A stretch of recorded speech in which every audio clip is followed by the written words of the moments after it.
And we're back, seeing if we can end up ruining some more portraits, hence the title of, you know, the game we're playing, Portrait of Ruin. Hi everybody, hope you're doing well today. So, yeah, we're playing some more Portrait of Ruin, and I've got some updates for you all. Not significant ones, but I just had sort of a low activity day today. I went out today to do something, and that something is that I have a new tattoo on my back. So, for those that don't know, I just wanted to give you all a little share. I've been wanting to get new tattoos on my back for a while now, because the last one I got was in 2019, and I, you know, wanted to just do another one at one point, and the opportunity finally arrived for me to get another one, so I'm pretty happy about it. It's a tattoo that references Wind Waker, Zelda Wind Waker, because that's my favorite Zelda, one of my favorite games ever, and I'm happy I got it. So it was really nice. Short session, didn't take too long, and then afterwards I managed to get myself a coffee and then had some lunch and then went home. It was just a pleasant little afternoon, and I decided not to stay out too long because it was been cold as balls. Like, it's been really frigid. So yeah, but overall, today was all right, and I'm happy with my new tattoo. It's gonna take a few days to heal, but the artist, he did a really, really good job. So yeah, awesome stuff. I'm very happy about it. So that's my update. Other than that, there's just been most of the usual, trying to figure out stream stuff for the coming weeks and months, doing some other activities, trying to see what webtoons I can catch up on, as well as manga. Where were we last time? So, last we left off, we had just taken out the Egypt-themed dungeon. You're back. And for Wind, come back when you've been cursed. Oh, right. Yeah, I was gonna do the quest that involved me actively cursing myself, so I have to go back to, the Egypt level again and get cursed by an ectoplasm, I think. So we'll do that real quick. But yeah, besides the new tattoo, nothing else super important going on. I've taken up another activity lately as far as new developments is concerned. And the activity in question is I've started writing. I've started doing writing, just something to do in my free time to also listen to music, you know? Just listening to music and streams and doing some writing and just having a good time finally getting a story I've had in my head on a Word document of any kind. It's been good to feel that way, to get something off my chest, and I just think that's a good way to, you know, keep with the year's continuation, just to have a thing that I'm actually making, you know. So I'm pretty happy with it. So besides that, everything's been pretty normal. Just job hunting, interviewing, doing. Jeez, I think also. Where was the ectoplasm again? I know it's around here.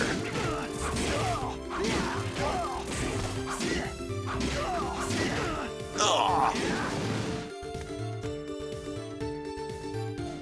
It's not here, I think, is it? Oh, no, it is here. Okay, so it's closer than I thought. All right, first, let's heal up a little bit. And I guess something else I've been doing is keeping up with some news of shows that I'm really interested in. Did I get cursed?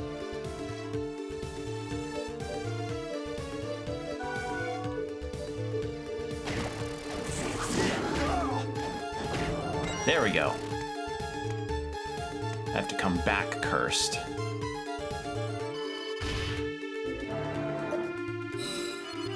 So, there's also that. I've been keeping up with some shows that are going to be potentially released in the next few days. One of which, considering what playing now is going to be interesting. We got Castlevania Nocturne Season 2 coming out, which has me both excited and also a bit nervous about how it's going to go, because while I enjoy Nocturne, I wouldn't entirely say that it's the favorite of mine. And, you know, there's been contention regarding... You're back. I have to come back cursed. How the fuck? I need to make myself more susceptible. I need... Is there a closer ectoplasm room? May have to look again. Because I need to get cursed and then immediately make it back. And curse has a period of time that takes.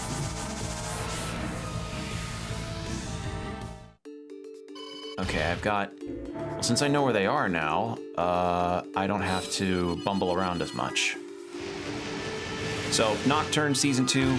I've seen people's opinions about the writing of the show and of the Castlevania Netflix series in general, and while I understand where people are coming from with a lot of them, I still enjoy the series a lot, because frankly, I like to see these different interpretations of these beloved characters, because they aren't outright character assassination, you know? So, I don't know. I like the different versions of the characters that still have a bit of a core to them. And I don't think the writing is as atrocious as people make it out to be, but again, that's my opinion. And I've talked about it before, it's just my thoughts, you know? Okay, how the fuck do I stay cursed?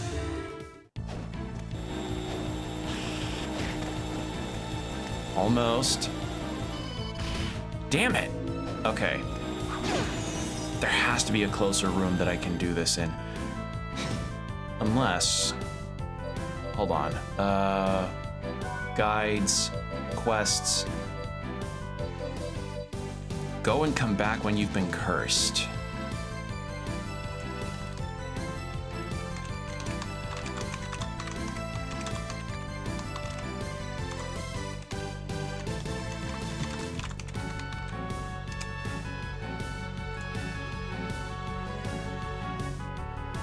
There's a room near the Forest of Doom with the... Oh.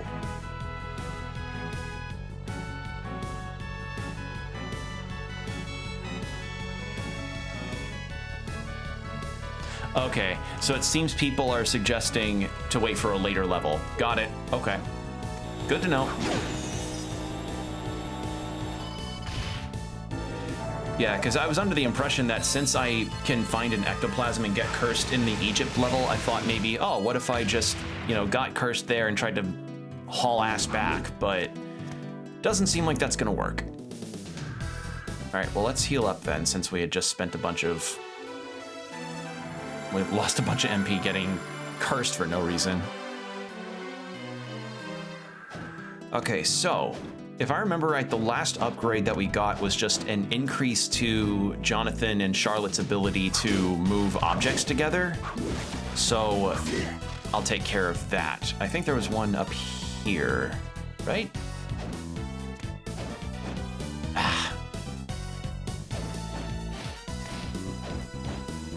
Unless... Oh, come on! There we go! Ha ha ha ha ha!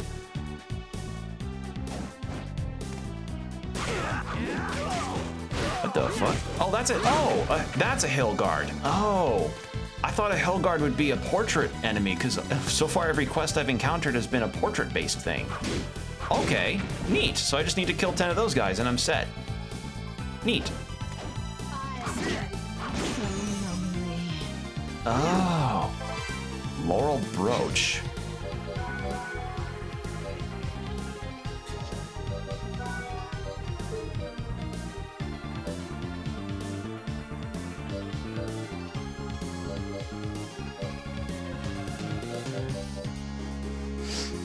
Sorry for the pause there.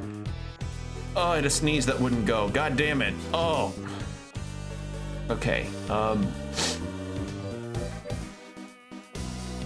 okay, cape, white corsage. Valuable antique brooch, not much better. What does it do?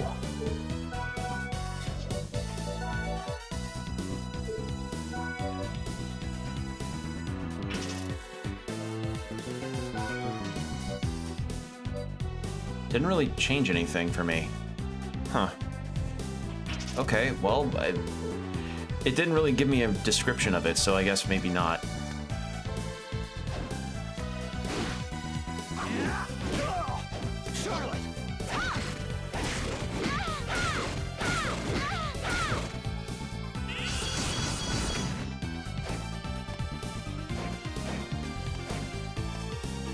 We'll take care of the hill giant thing, so we just killed, what, 2? Oh, 3, right there on the side. Wonderful. Cool. All right, yeah, we can just do this, no problem. And if the Lilith is the cursed enemy, then... Oh, she's...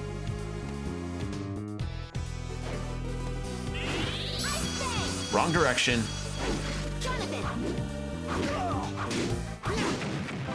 Ooh, a new sword.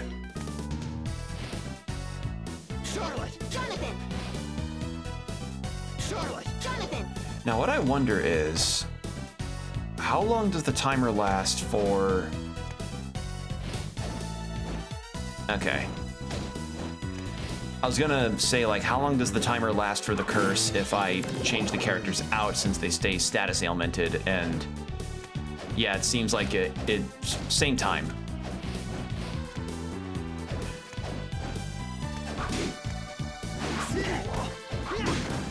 God, could you imagine trying to do this kind of game in co-op? Like if you tried to do like DS download and play as like one player is Charlotte and the other is Jonathan, and they're just trying to navigate the castle like this. I don't think I could do that. Like a lot of former times that I've played multiplayer games on the DS, it did not pan out very well. I remember a particular case where God, I think it was like the new Super Mario Bros. On the DS back in the day had a multiplayer mode where you were trying to get stars off of people by just bouncing around on them, hitting them with items or what have you. Or in my case, falling to the depths of the bottomless pits because I wanted to do a cool guy thing of using the blue shell. And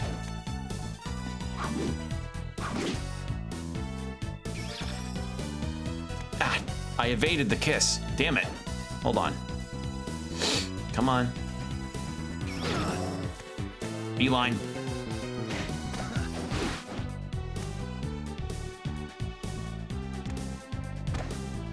This probably won't work either. Let's see.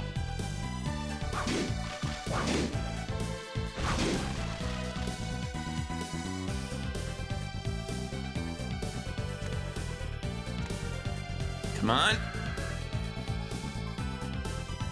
How are things? Yes. Okay. Sweet. It worked. Well done.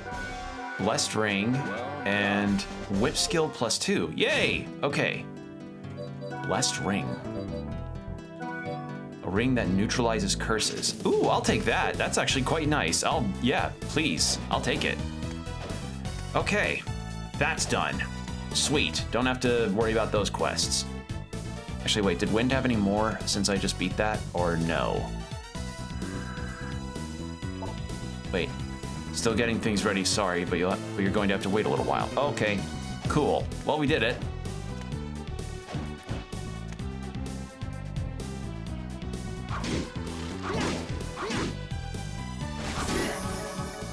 And a level up. So I guess other things that I've been keeping an eye on is that another game that I've been anticipating with caution is, like literally at the time of me streaming this, it just came out, Hyperlight Breaker, which is the latest game from Heart Machine, and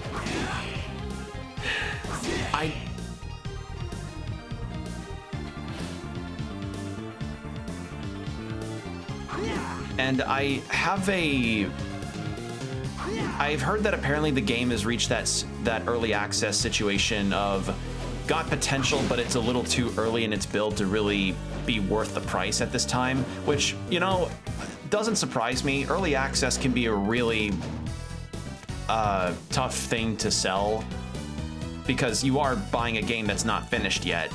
It's the experience of it is more or less just playing it to improve upon it more when it comes to matters of like, oh, you know, player A may be playing the game as intended and so smoothly going, but player B just experienced the exact same situation, except they're experiencing a really bad graphical glitch because their PC build is like that. It is like something completely different than how it's supposed to be, or like a lot of early access seems to be just accounting for a lot of errors but on a player-by-player basis, which I'm okay with. But how do I do that? How do I do that? An abnormal status penalty doesn't seem to affect your partner. Oh, so by switching players, you can let the unharmed one take up the slack. We got that. So, yeah, I've seen some footage of some people play Hyper Light Breaker since it's out now, and when they are fronting the idea of it being multiplayer and procedurally generated and open world and everything, I couldn't help but feel like they're trying to imitate Borderlands a little bit. Like Borderlands by way of, actually, I'm kind of reminded a bit of Monster Hunter when I see the game in action, and I'm not saying that I don't believe they couldn't do that. It just feels like such a strange departure from their other games that it feels almost like it was a decision by committee. I don't know. Because I saw footage of somebody walking up to a boss door and it had 6 nodes on it, and each of those represented how many players is recommended or required for a boss fight, and my brain immediately goes, oh god, they have multiplayer locked boss fights? Are you serious? So I don't know if you could have NPC helpers or if genuinely you have content locked behind multiplayer in the open world, but that combined with apparently the unsatisfactory launch into early access has made me very wary about Hyper Light Breaker, which feels tragic because I love Hyper Light Drifter and I liked Solar Ash. You know, I thought Solar Ash was good. So I don't know. I'm just feeling kind of. I'm feeling kind of like wary of the idea of playing it. So maybe someday, but that someday has to come probably way down the line, because so far it sounds kind of like Baldur's Gate 3's first release back in early access in 2020. Remember those days when Baldur's Gate 3 had a launch that was comical with how many glitches and textures and frozen animations happened? Like full-on dialogue pauses because a character just was not continuing the scene at all. Like I'm okay with a early access launch not entirely being up to par, because the nature of it is so that it improves by player feedback. But Breaker just seems like the kind of game that's like 60% multiplayer, 40% solo, or just majority multiplayer focus. And I don't know. I need to see how the solo players can be able to do things on their own, because I'm not somebody that usually buys a game that is primarily multiplayer only. I don't do that. So yeah, I just need to wait and see more, but glad to hear Heart Machine's at least pretty confident about this release. I need to see more before I feel convinced enough to get it. Now, on top of that, I'm also kind of having to budget more on a lot of games that I end up getting lately. Like, I can't splurge, you know. The holiday buying spree I did with all of the gift cards and money I received for Christmas was my last big game buy spree. So yeah, I can't really afford to splurge on games at this time. It's how it is, you know. Okay, so it was while jumping, use wind down. Ooh. After attacking the... Oh, okay. Well, where's... I just got a thing. Stone of Flight, Book of Spirits, Lizard Tail, Acrobat Cube, Skill Cube, Change Cube, Call Cube, Wait Cube, Push Cube, Live Alive Cube. So what the hell did I just get?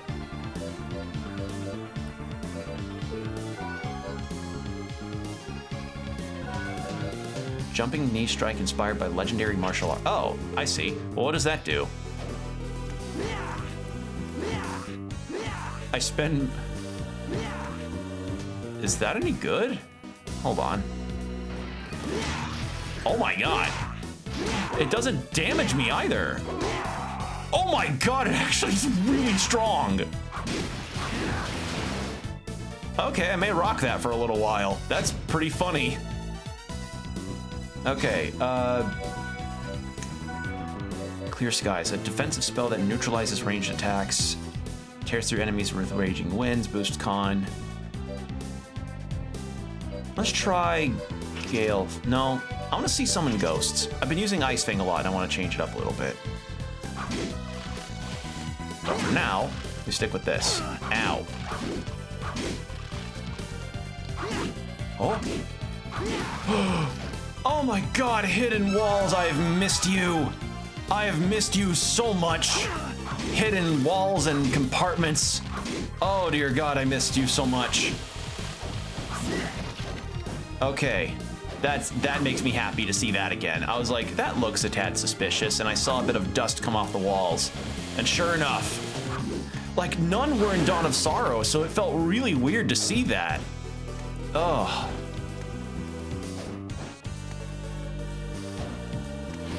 All right.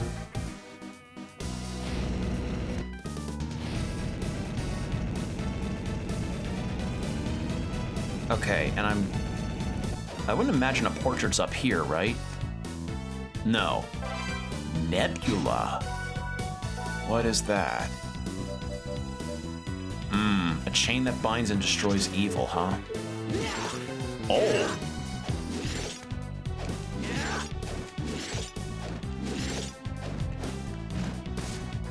How did you do it again? Hold on, let me check. Whip art, whip skill. While jumping, use... But I did hit that, to attack diagonally downward. I did do that, though. Oh, it's probably because this is not a... This doesn't count as a whip weapon. I see. In that case... Yeah, there we go. Okay. All right, so that's just a very specialized kind of weapon that doesn't quite do the same. Ooh. A sword used in ancient Rome. I may stick with that because that defense boost is nothing to snuff at.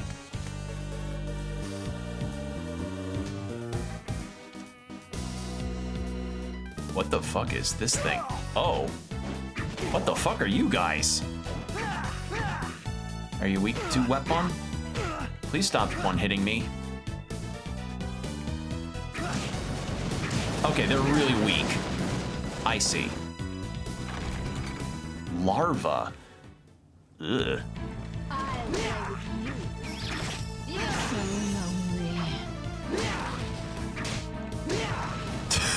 I find that so funny that this skill is legit super strong and it's just a flying knee.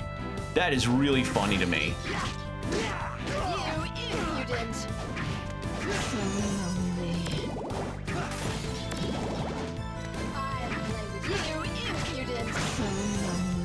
So lonely. On Iron Plate, not as good. Wait, really? How's it not as good as the... Oh, it's Silver Plate, that's why. I was like, I saw the thing highlighted in red and I was like, is that what I have equipped? All right.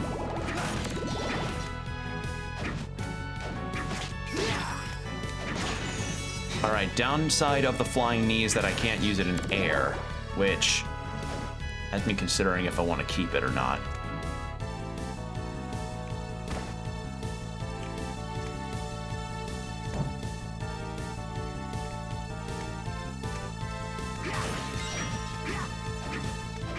Nothing. Nothing.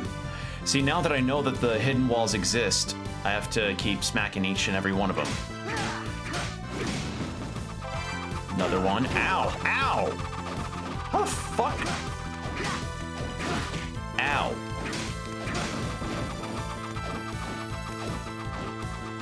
Where the fuck are... Where are they coming from? Oh, come on! That's just fucking mean. Also, we have an ad break coming up in 5 minutes. Never mind, it's not as mean anymore.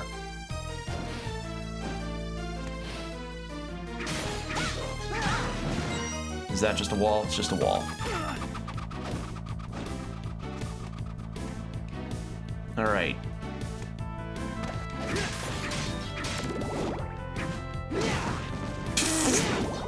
God, it's actually really strong, which is really funny. All right, should probably heal up for a second. There we go. What was that? Jade Corset. Is that good for... Yeah. For one whole extra defense point. Fuck this guy. Fuck you in particular. There. What the fuck is that? Is that a bulldog by way of a...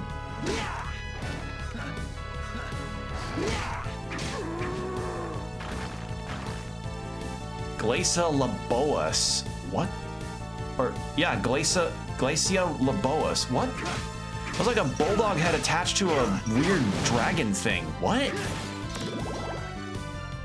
What a weird enemy.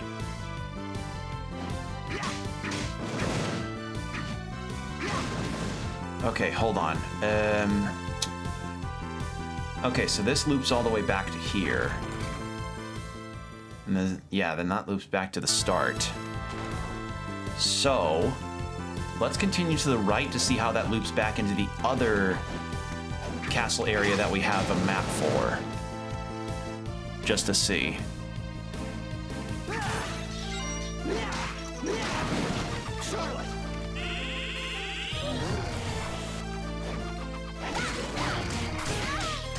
Oh, that's the benefit of the... I don't like that.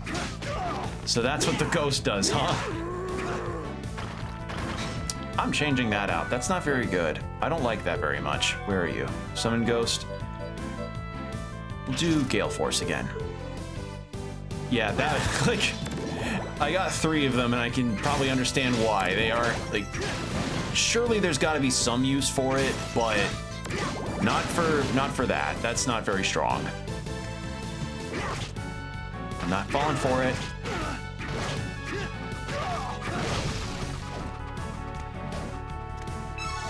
Ooh. There we go.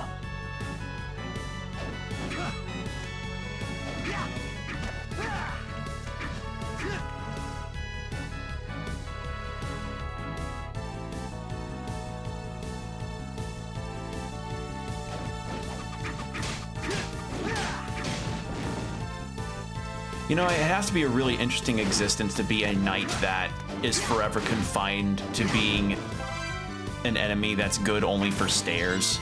Like, just picture that. You're a member of Dracula's legion of monsters, and you trained your whole life with the blade, and you're now under the service of the Dark Master Dracula, and you're like, oh, I will be a worthy...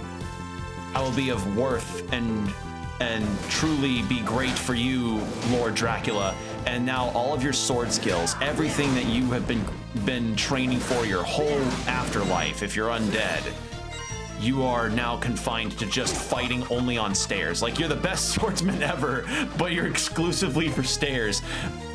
It kind of sounds like a One Piece one-off person that Zoro would beat in 2 seconds, you know? It's like... It's just a single character quirk that you just are just dispensing with immediately.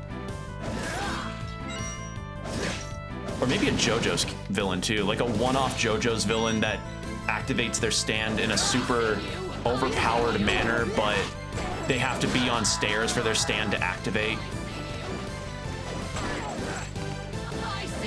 If that doesn't already exist in JoJo's, I would be absolutely shocked.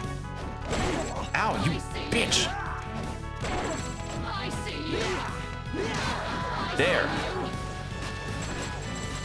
All right. Tone of arms. Okay. I'll check that in a minute.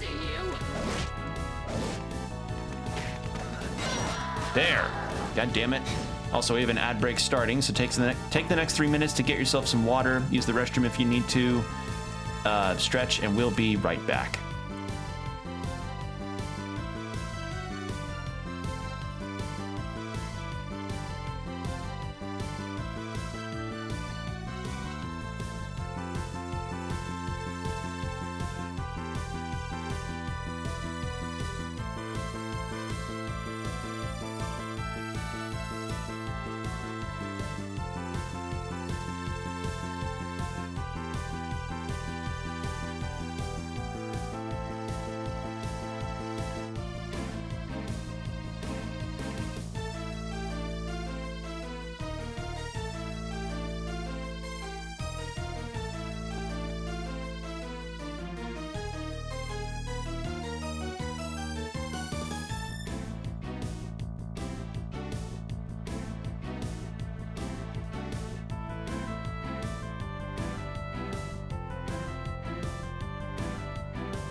And welcome back from the ads. All right, now, let's see. We were on our way through here.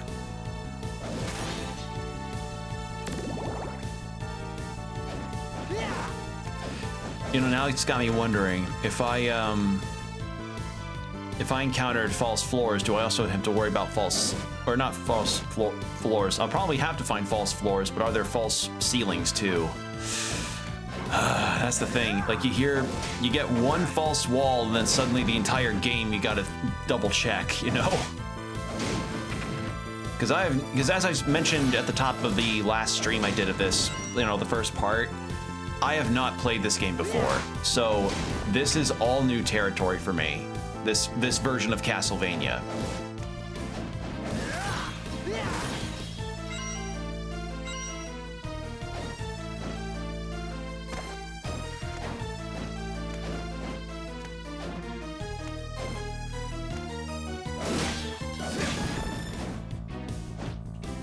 Okay.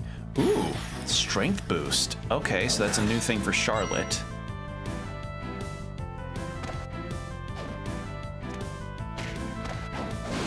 Ow, ow.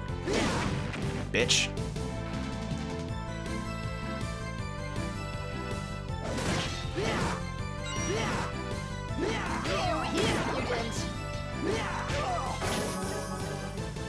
I still find it really funny that I can just do that and it does so much damage. It's so good. Just kneeing people in the face just works. I should have learned as much from Yakuza. And actually, speaking of Yakuza, so one of the big releases this year that I also know that's got people pretty excited is the upcoming Pirate Majima game. And yes, I will play it. No, probably not day one, because as I've said, I want to budget for other games that I've been playing, or budget before I ever really splurge on more games to play for stream or my own personal time. And I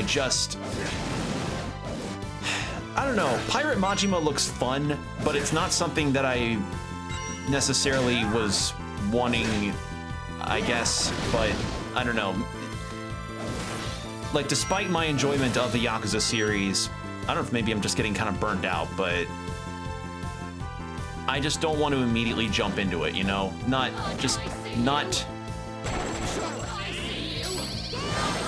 entirely just feeling the immediate need to play as Majima right now. That's not a never. I will play it at some point.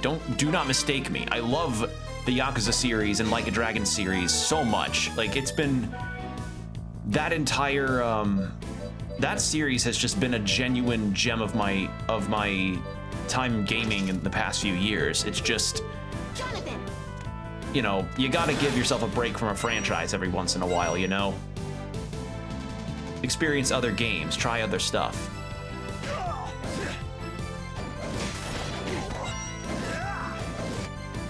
And if anything,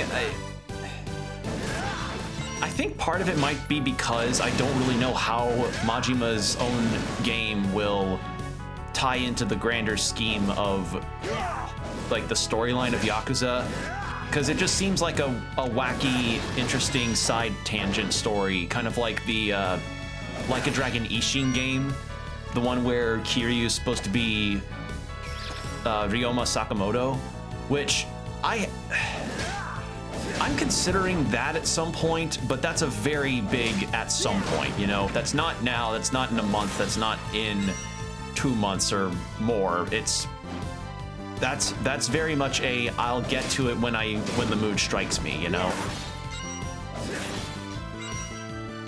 So there's my thoughts on that.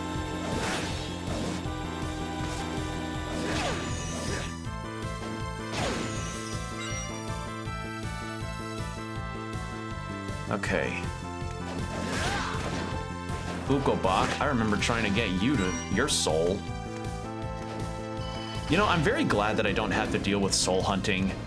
Nowadays, I can just go to an enemy and then just do a normal quest instead of having to wait for RNG to bless me, because that's just something that I really don't care for. And whenever I get to play Monster Hunter Wilds, I'm gonna end up experiencing that same thing, sadly. Because you can have all of the factors going for you that you'd like, all the modifiers, all of the manipulation, but in the end, RNG is RNG, and there's just so much that you can calculate. Unless, I don't know, you're one of those Smash Brothers players that's able to calculate Mr. Game & Watch's 9 attack. Because I know that's a thing that can happen, but I don't know how the hell you would even calculate that, though, considering I've not played Smash Brothers in over 6 years. And frankly, I'm pretty happy that I'm not anymore. Because I talked about it before the last time I played this, actually, how a lot of times when it came to comp multiplayer games, it brought out a side of me that I really just did not like, and previous experiences of playing comp games just left me feeling angry and not having a lot of fun at the end of the day. So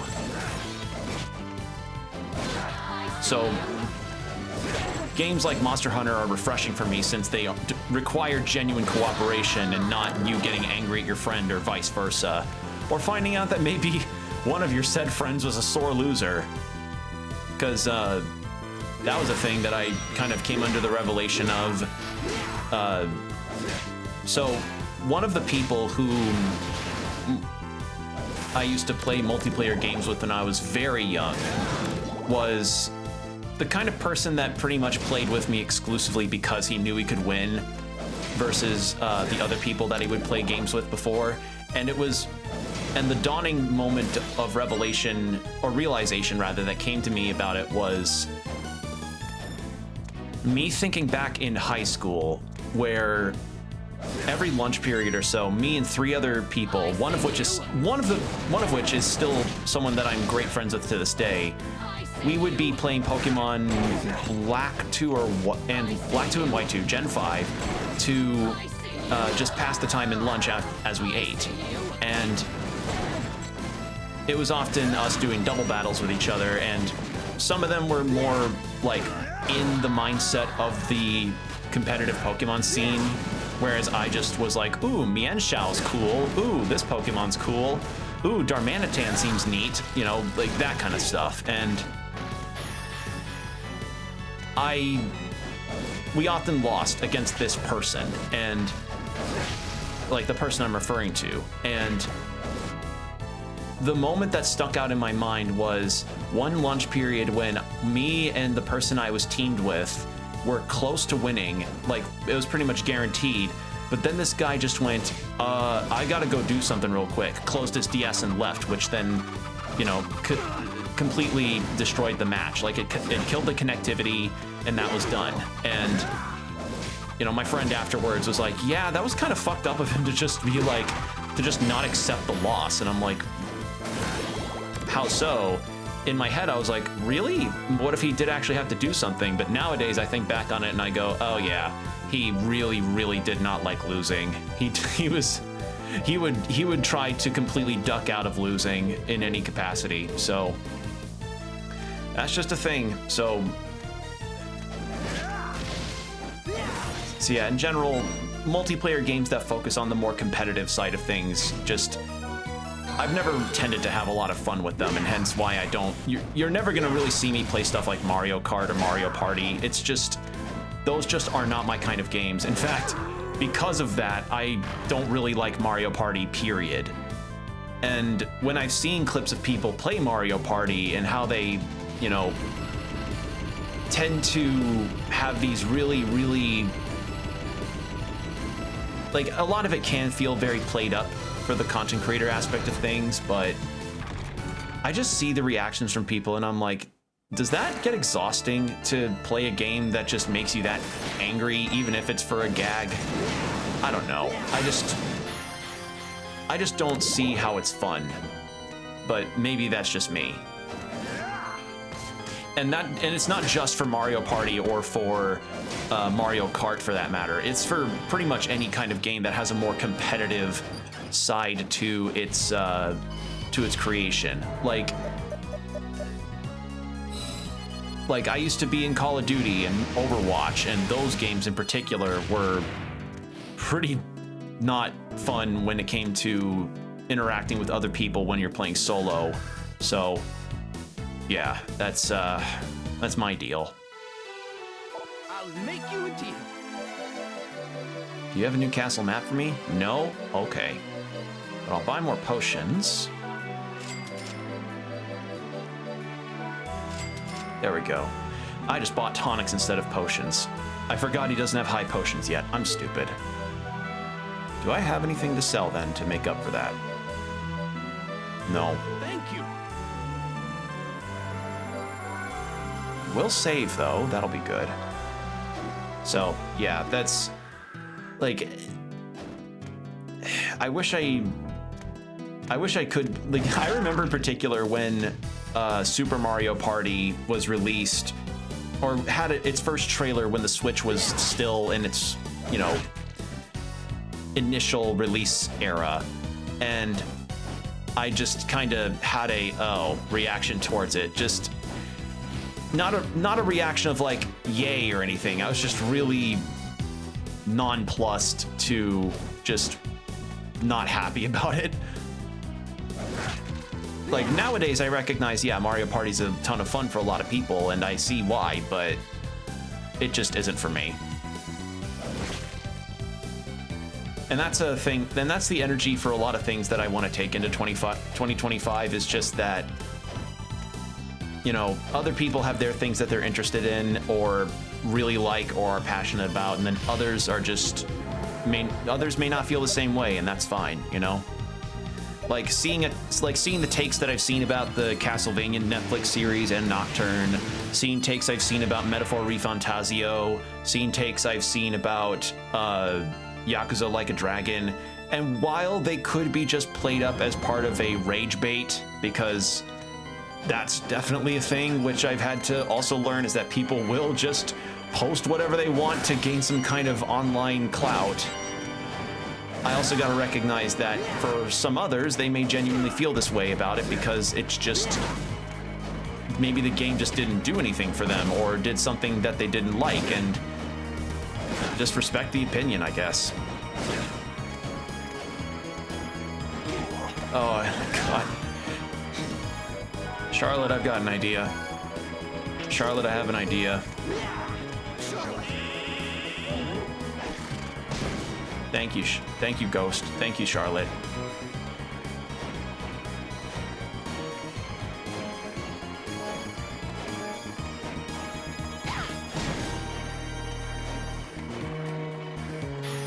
Summon a storm of violent winds. Ooh.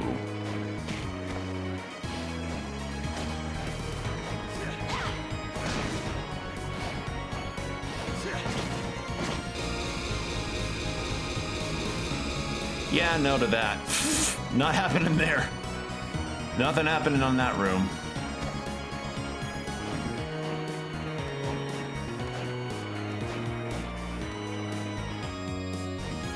Okay, we can't enter that room.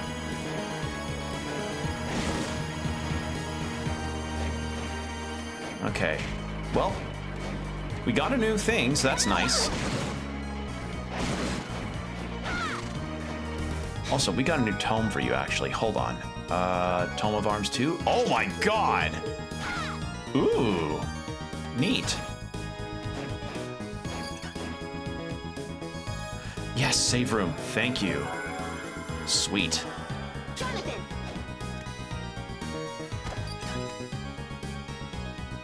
This music's going crazy. I like it.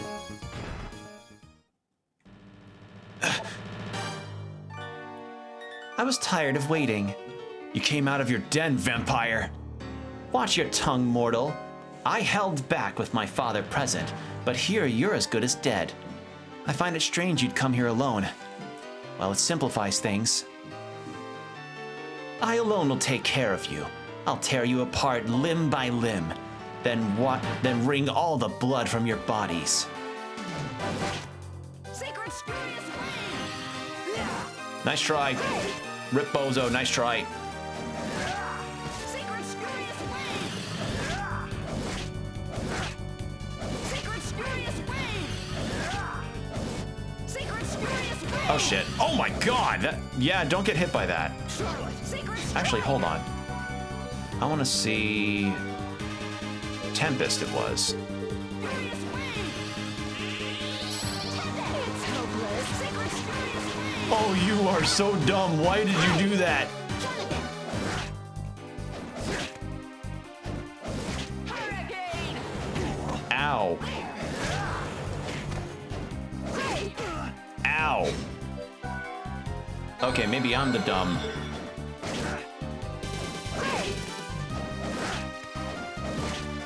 Please observe. Okay, so the knee's not very good.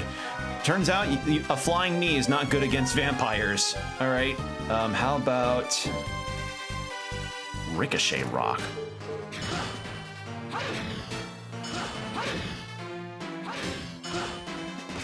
Nope. Oh, you home in. Okay. Ow. Please observe. Crescent Moon. Can I? No, I can't.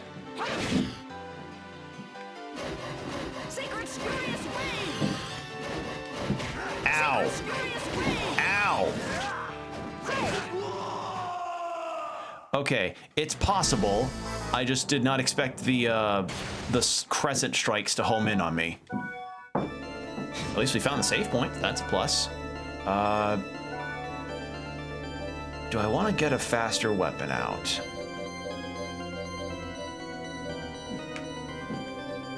The Zweihander can work still. Let's try the Bible. The Bibble. How did I do the, spinning art, whip skill, strength glove, book of spirits. What was the enemy's skills? Wait, skills?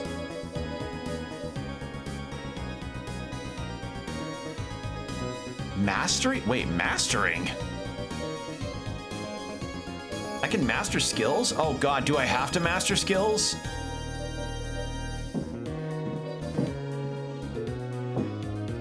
Okay, something I need to figure out. How do I do the super attacks again?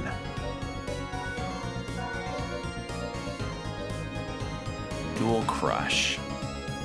How do I do those?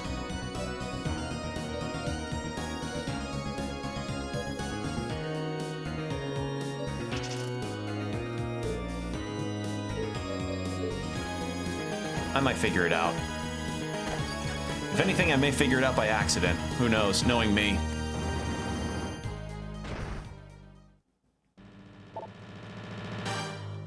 Okay, so gotta do this again. Cutscene, cutscene, cutscene. All right. Okay, first off, that was not a good one. Second off, it was up an X.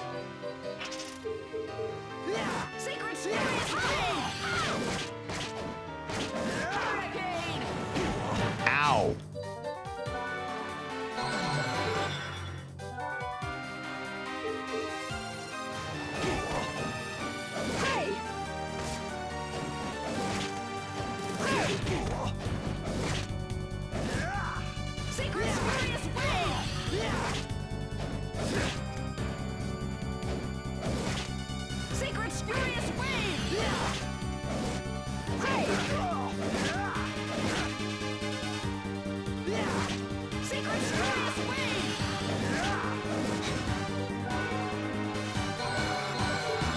This is a really good theme, though.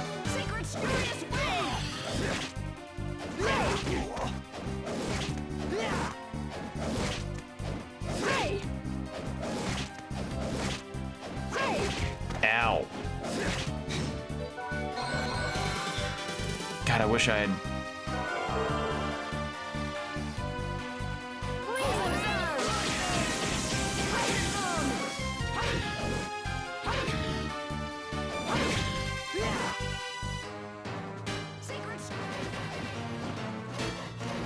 Okay, that does run out. Interesting.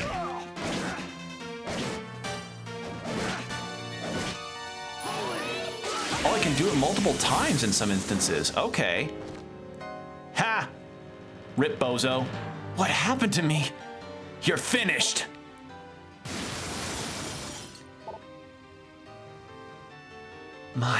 My head. Are you all right, sister? I'm fine, Loretta. Father was very clear about not to leave the painting, but you may scold me later. These two are a threat to Father. We must take care of them now. No, for now we return. Oh, are they brainwashed? Cause she was looking a bit less vampiric after we won. Okay. Hear me, both of you. If you continue to oppose Father, I will show you no mercy. Next time we meet, I'll kill you.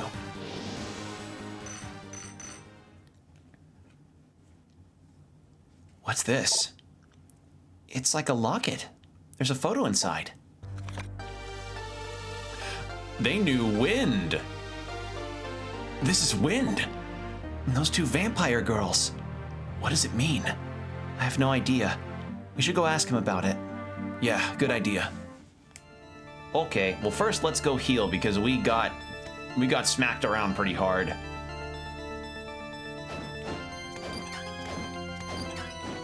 Let's go save and heal. I'm gonna check something real quick. Okay, worth a try. I didn't know if whether or not the save room had any further walls to break, or this one for that matter.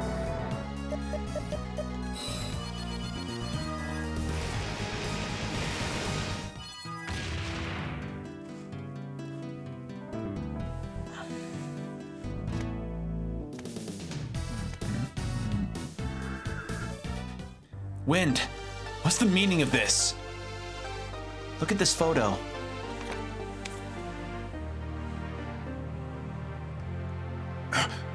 You owe us an explanation. Indeed I do. Let me tell you my real name.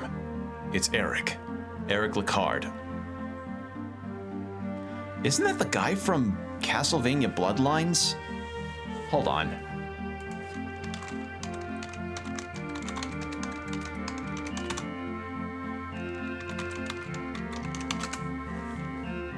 Hold on, characters. Eric Lecard, yeah, okay. Wow. A character from Castlevania Blood. For those that don't know, Bloodlines was a game that from Konami that they were like, hey, Sega Genesis players are kind of left without a Castlevania game to play. Why don't we develop a game for them? And that was Castlevania Bloodlines. So, yeah. Really? You don't mean the man who fought by my father? Wait, oh. Okay, I see. So this kind of spins off from Bloodlines then. Huh. Yes. John was my best friend. Then what's your relationship with the two girls in the photo? They're my daughters. Hold on a sec. Aren't they Bronner's daughters? Bronner lost his real daughters in the First World War. His anger and grief awakened his hidden magic power, which he used to become a vampire. So his daughters... He believes the daughters he lost in the war were reborn as my daughters. So he just kind of stole them from you? His daughters were his life. Now that he has them back, he wants to punish the humans whose war had ruined his life. I see. So that's why the whip started acting up in front of those two. It's because they carry the blood of the Lecard family. Of course, the vampire killer. Eric, if you fought by Jonathan's father, then you must know how to unlock the vampire killer's power. Yes, I know, but... If you know, then tell me. What should I do? In order for the Morris family to use the vampire killer, you need the power of the Lecard family. But I can't help you, and of course, now that my daughters have been turned into vampires. So in the end, the whip is useless. I guess my being its heir is just the emptiest, most meaningless title of all. He forbade me to tell you this, but I think the time has come. The reason your father died. I know why he died. They say he was mortally wounded when he stopped Dracula's resurrection. Even I know that. Even I know that was the cause. You're wrong. For one who is not of the Belmont family, to use the true power of the vampire killer, they must give up a part of their own life. That's why my family acts as the power's key, so that it can only be used when truly necessary. John used the whip too much. So what are you saying? You mean my father died because of this whip? Exactly, which is why he didn't want to teach you how to use it. He wanted you to develop the strength to fight without using the whip. Oh, so the vampire killer is really strong, but it drains on the life force of someone else, and it could either be somebody close to the bloodline or, you know, one of the Belmonts, period. Okay. No matter how much you might hate him for doing that, in the end, he was only looking out for you. You may not yet wield your whip like a Belmont, but that power can be yours. I know that John had his reasons. Father, I knew that needs to be he. I knew he had good reasons. Aren't you glad, Jonathan? I just don't get it. Why did the Belmonts give this thing to the Morris family? If not for this, we would have been spared so much pain. Because the Belmonts cannot touch the whip now. It is predicted that Dracula will be revived in the year 1999. I've heard that the Belmonts must not touch the vampire killer until then. But some are plotting to revive Dracula before that. Somebody has to stand up and stop them. And only the Morris family is able to do that. Oh, no choice but to fight. No choice but to fight then. At least I finally know the truth about my father and the whip. Still, are you okay with this? This job that we have to do is gonna end up hurting your own daughters. I wonder if there's a chance we can save those two if I use some kind of purification spell. The chances are very slim. You should know that. Even I never knew how to do it. I appreciate your sentiments, but I am resigned to their fate. I see. Forgive us, Jonathan, for placing this burden upon you. No problemo. I'll just do what I can. If you've accepted your destiny, so do I. Let's go, Charlotte. Right. Okay, so... Because since this game takes place long before Aria of Sorrow does, this is where the timeline stuff comes in. Wrong button. And you know, I really have to wonder, how much consideration the devs have to end up putting into the Castlevania timeline before they can ever make another Castlevania game, if they make another Castlevania game, or even how they had to do it back then, like with this game and others. Thank you. Like, not to say it's impossible, because clearly with the storied history of this franchise, they definitely had something going with figuring out the timeline and how it worked, but, you know, timelines can be tricky to sort out if you have games that you want to tell the story through that take place in very, very, very different eras versus each other, or trying to tie in a bunch of stuff that's canon or has some kind of continuity from game to game. You know? I mean, one of the common jokes that you hear in the Zelda franchise is that, oh, the Zelda timeline is so convoluted and weird, which I don't entirely believe. Like, for the most, like, I haven't read it myself. I don't have the Hyrule Historia thing that shows the history of all of the games because, for one, that timeline's gonna get constantly updated as more Zelda games come out. And the other matter is, I don't know, I just don't see the reason to have to sort out a timeline for games. And I think that's kind of it. Like, unless your game series is a sequential, yearly based event situation, kind of like Yakuza, I don't understand why a timeline for games that are fairly disconnected from each other have to be, you know? Like, that's not to say they can't work, but it just, as I said, it kind of comes off as convoluted at points if you have one game that clearly takes place and has ramifications and is its own story with a neat little bow tied around it, only for the games afterwards to take place in a different setting, and the devs go, yeah, no, this is all, like, nah, bro, this is totally taking place in this universe where character A decided to scratch their ass cheek and it caused this ramification for the story, and it's like, was this necessary? Was this really necessary? I don't know. Because if anything, I feel like a timeline would be more restrictive towards creative endeavors. Like, if you're trying to make a story of any kind for a game, a TV show, or what have you, and you set, and obviously parameters have to get set, whether they be technical if you're making a game, or I guess time constraint wise, because all creative endeavors take time, and there's always, you know, things you have to consider when making these stories. I just can't help but think, like, you create a timeline for something, and unless you have built a story with that timeline in mind, all you're kind of doing is shooting yourself in the foot if, say, you want to make a Castlevania game that takes place in I don't know, 1970s or something for a resurrection of Dracula, but uh-oh, that doesn't fall in line with the 100-year resurrection cycle for each Dracula outing. I don't know. Oh, do we have Evil Carnival? Yes, we do.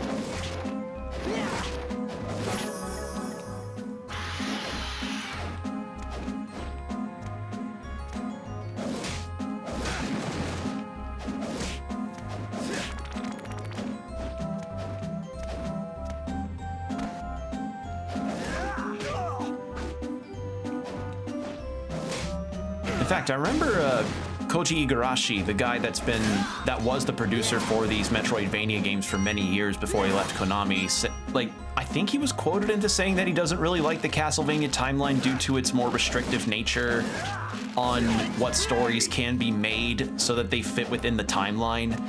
And I just kind of agree with the sentiment because, like, if you're going, like, unless you have a story in mind that fits with the idea of a timeline, having a timeline where your story is very freeform can end up restricting it more than anything from entry to entry. So, yeah, that's, yeah, long answer to that.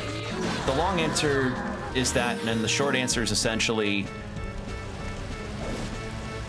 if you're gonna make something that's got a very dedicated timeline from sequel to sequel, make sure your story feels fitting with said timeline.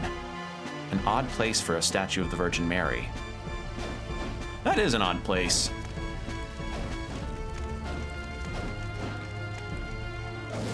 It's just, I don't know, like, the times where timelines for a, oh god, the times where timelines for a game of any kind in any series or any piece of media can exist, like, to retroactively make everything fit into a timeline feels, I don't know, clumsy, I guess. Not to say that it can't work, you just have to really make sure that you think about what fits in where and what kind of events led to, you know, point A happening to point B, and then that branching off to a point C if this other thing didn't happen. And as I said, sometimes it just doesn't always work. Work.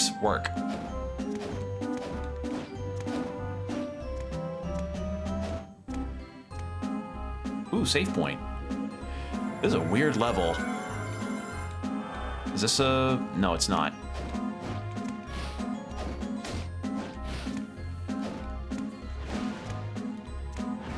Oh. Oh, that's how. This is weirding me out. This level layout. Everything's upside down. This isn't gonna make it on HGTV. This isn't going to be on the next episode of Love It or List It.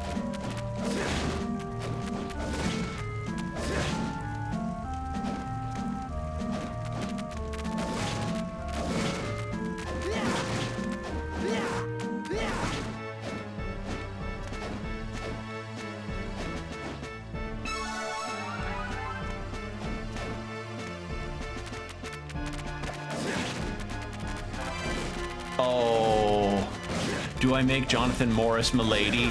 Do I make him go Milady? Oh god, a fedora. Hold on. Fedora. How good is it? Is it actually good? No, a fashionable hat that just feels right with a whip. No. You know, I have to really... Part of me really wants to figure out the true history about why the fedora became so synonymous with the milady stuff, you know, like the internet nice guy thing. Like, there's some history there that I don't know. It just feels very, very sudden and out of left field as far as the history and the creation of said meme. Like, I don't know. It's just so odd. Like, why the fedora of all hats? Just odd.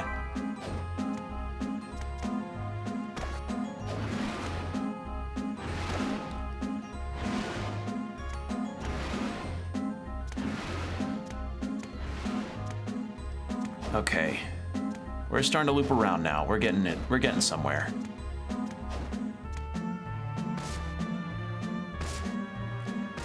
Really? Okay, I guess maybe... Wait, was the... Oh, the teleport room was probably right next to the right section of the portrait entrance, and I just missed it. Uh-oh. Oh, I may have to loop all the way back there. Do I? Yeah, looks like I do. Oops. Hold on.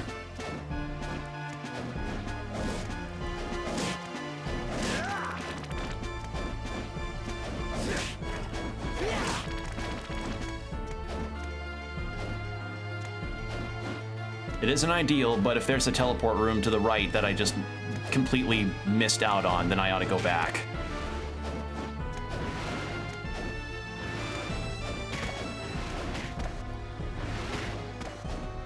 Tank the damage. I don't... This is an awkwardly laid out level. Very awkward. Ow!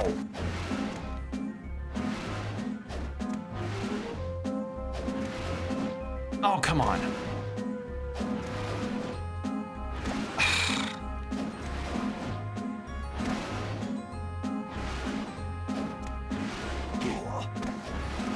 There. I gotta go through that again. Okay. Well, we have plenty of food at least. Spaghetti. I find it funny that spaghetti can somehow heal more damage than a potion crafted by skilled alchemists. I think that's humorous.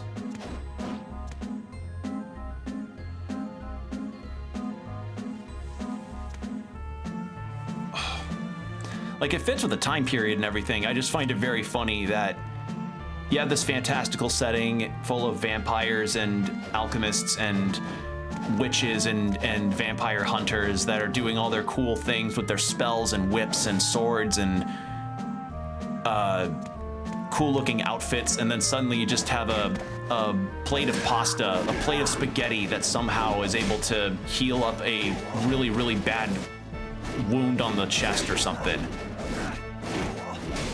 Like, Jonathan's sustained a really bad injury, and like his clavicle has a wound in it, his collarbone's broken, and then Charlotte's like, "Here, Jonathan, take some of this, take some SpaghettiOs," and he's like, delicious! My collarbone's now fixed.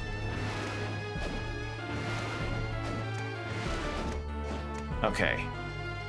What is to the left here? Ooh, what's that? Moon brooch.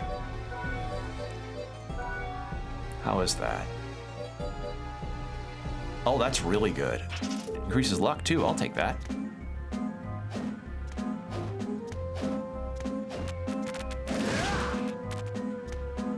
All right, I need to stop getting distracted. I need to go back down this way.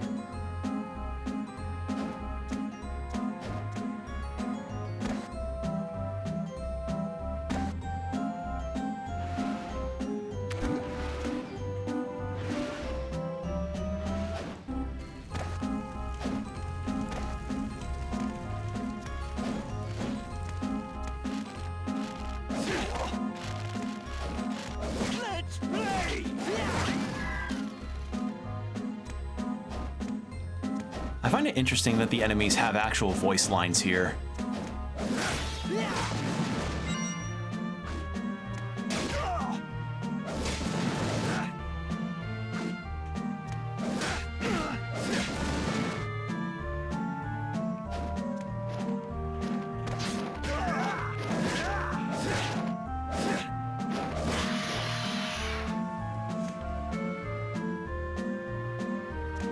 All right, is it a teleport room?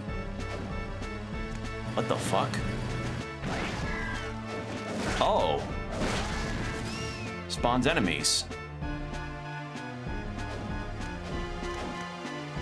Oh god, do I put on the clown makeup? I think I put on the clown makeup. I thought, what the fuck?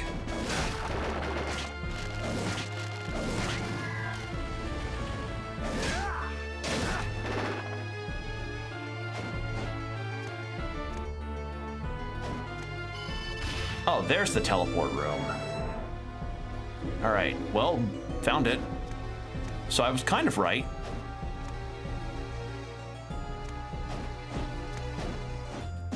Oh, I would have ended up falling into it any...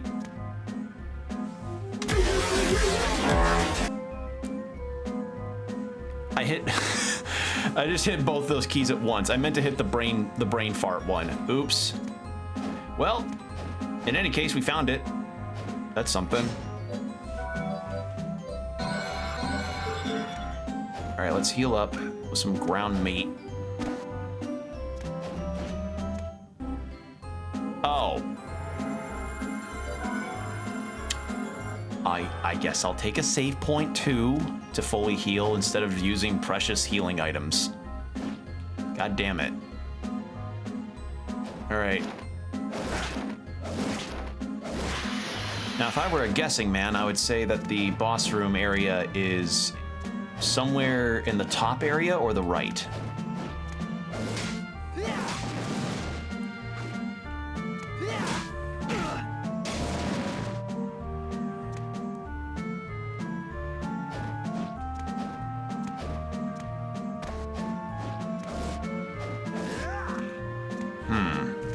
I see you. Like, I'm not counting myself on having, I'm not counting on really having 100% on the map completion or anything. It's just, you never know what's going to be hidden behind a hidden wall, you know? That's why I keep checking.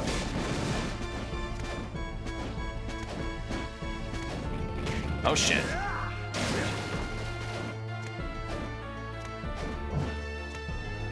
That has to be. No? Really? Okay. Silk hat. Is that any better? Yeah, well, kind of. Because top hats are cooler than fedoras, I guess.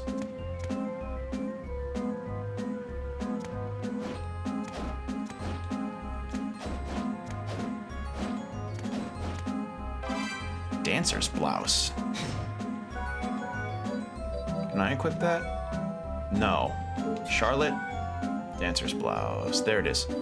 That's not that good. Okay. Worth a look.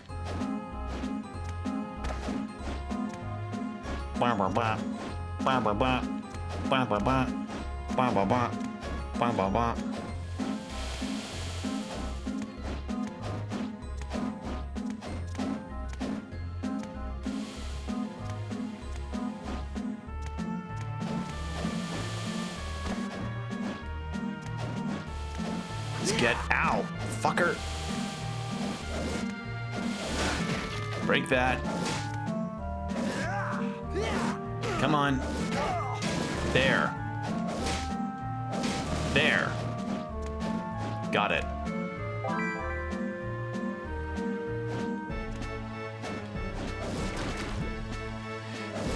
Could I get this guy as a sub-weapon? Because I remember the slimes being particularly good in Aria of Sorrow and Dawn of Sorrow. Okay, this has to be boss room, right? Nope. It's a big area. I do like the concept of the portrait system. That it's like, you have the castle, the main castle map, and then you have a bunch of smaller maps that act as sort of extra areas to look for things. It's a cool idea. I like it. So far, this Castlevania game is turning out quite nicely.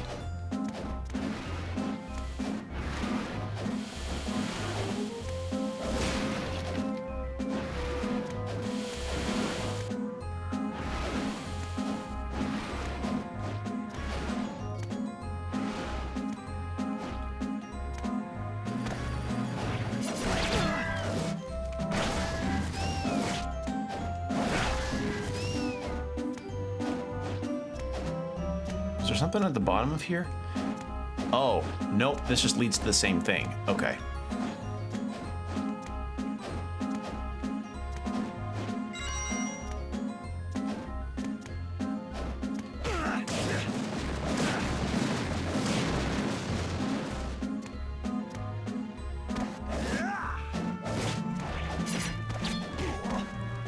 It's tripping me up that the enemies have anti-gravity, but I don't. It's really weird. It's very, very strange.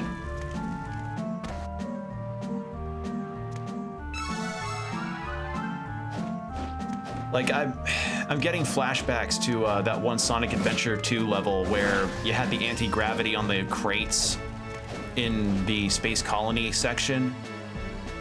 If you don't remember, that's understandable, because most of the time when people think of Sonic Adventure 2, they don't think of levels besides Radical Highway and City Escape.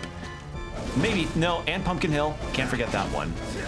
But, yeah, it was this one level towards the end of the game where you were playing as Sonic and you had to go through this anti-gravity area where you flip some switches and then you flipped around on these metal crates that you had to navigate through.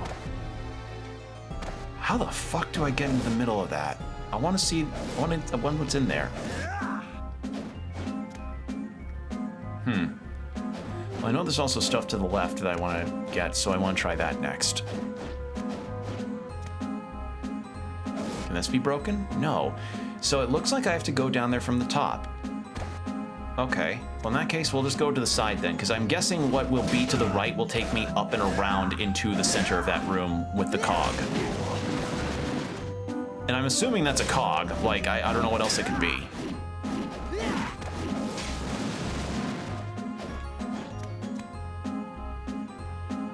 I want to check what's over in the section to the left here that I was discovering.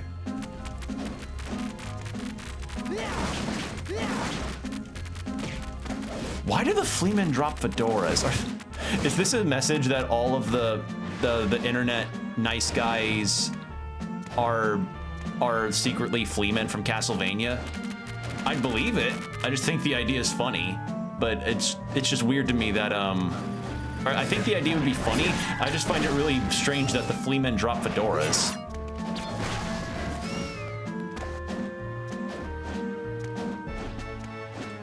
Oh shit. What's tripping me up about this is that the background elements are, like, everything being sideways is making me think something's a platform when it's not. That's what's tripping me up here.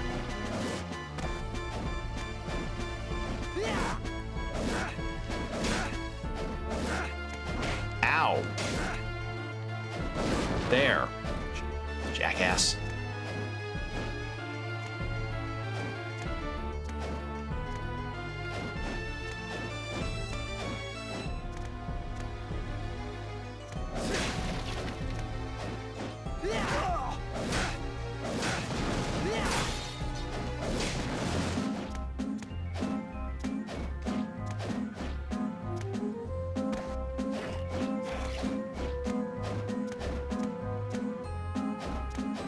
Hold on. Hidden wall? No. Worth a try. Worth a try.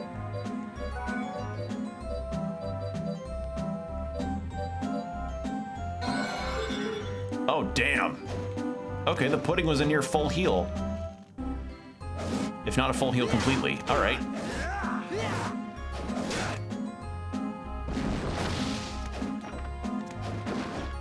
Can I make that jump?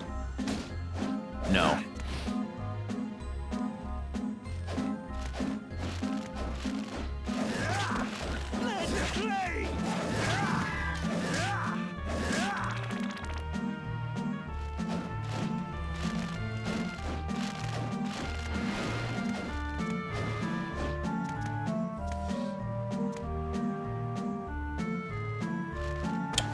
I know there's one room I left back there. I want to go check real quick.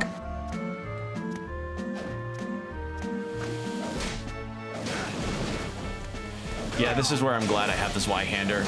I'm really happy with the reach.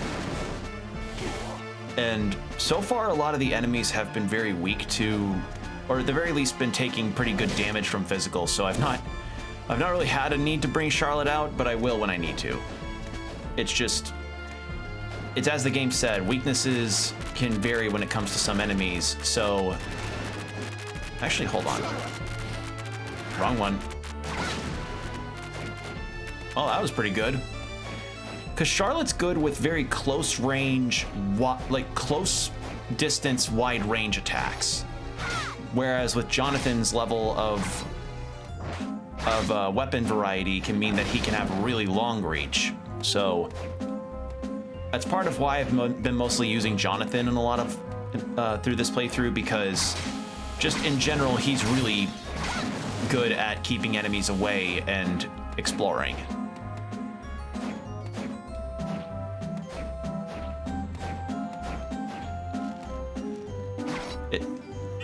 Because if I just... Because it's not to say... Did I not unequip that?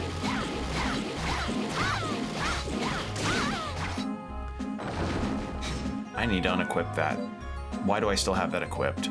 Where are you? There you are. Tempest. Why did I have that equipped still?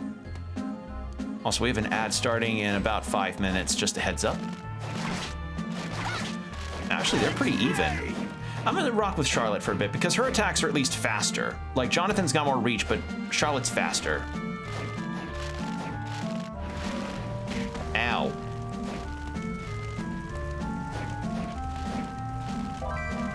Corn soup.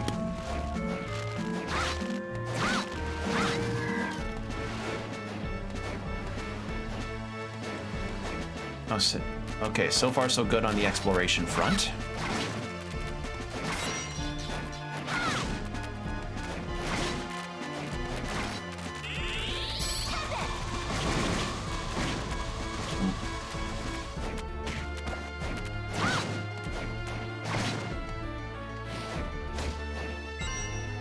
There we go. Rotten durian has introduced you to a whole new world of unpleasant odors. Rotten durian. Huh. You know, I always hear about how disgusting durian is, but more so on the smell front. Is it exaggerated? I have no idea, because my only real exposure to durian has just been through videos of people going to Thailand or to Malaysia and trying durian there. I have no clue if whether or not they'd actually be disgusting or not as far as taste is concerned. Ooh. Volcano? Sure, we'll try that. But I'll loop around a little bit.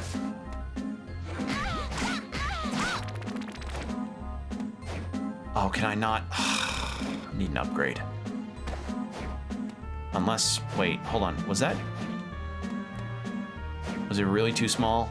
Yeah. All right, so I need some kind of upgrade that lets me fit through tight spaces.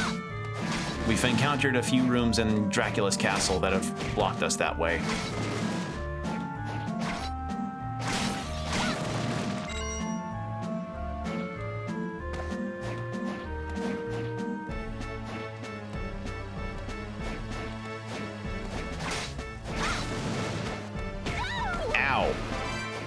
Spiked boots. Hold on now. Boots that deal extra damage when kicking. Oh, that's probably good for, not that. For Jonathan's ability to do the downwards kick that I was testing earlier.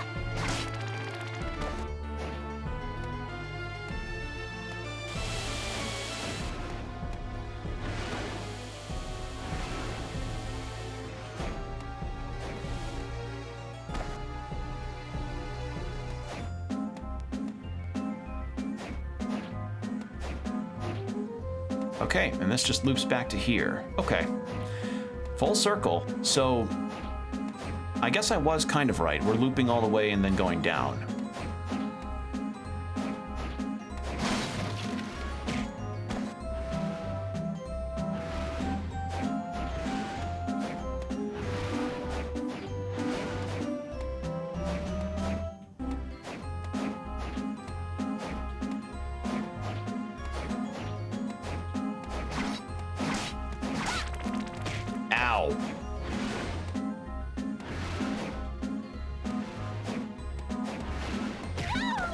Oh, good lord.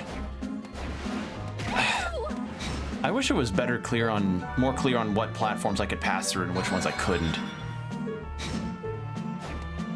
Because, all right, I was trying to pass through this platform and it was like, nope, not gonna do that. Okay.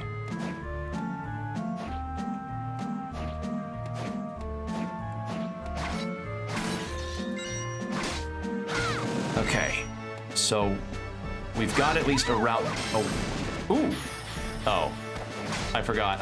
Okay, so I already have that one. I was like, ooh, Spear Knight stuff? Nope, just Javelin.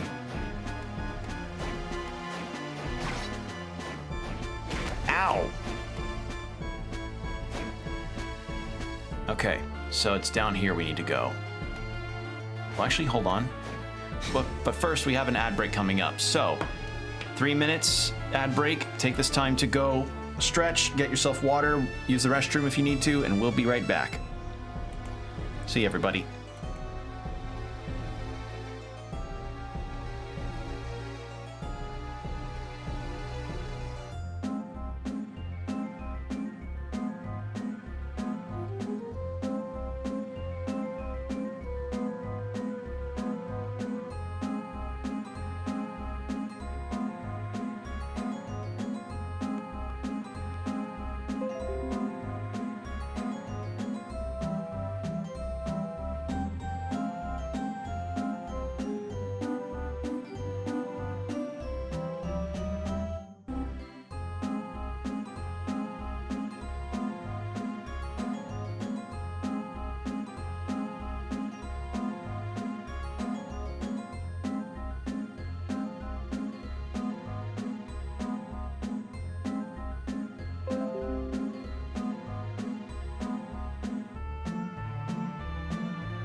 That is so funny. That is so funny that during my ad break, OBS decides to disconnect on me out of nowhere. That is so funny. That timing could not have been better. Welcome back from the ads. Oh boy, yeah, just really cool disconnection. Thanks, OBS. Totally cool software. I've been hearing some stuff how OBS has apparently acted up for a lot of people, and thankfully I haven't had anything too awful. It's just, I would blame mostly my internet if anything, but yeah, that was a really cool moment that happened. Thanks, OBS. God, like, It just goes to show that you could have a setup that is damn near perfect in almost every respect, but you're still at the whims of the internet and its fickle nature. You know, like, truly when you're a streamer, you are your own tech support in a lot of ways. Like, whether you do it for a hobby or a living, you are your own tech support in a lot of ways. What is this leading up to?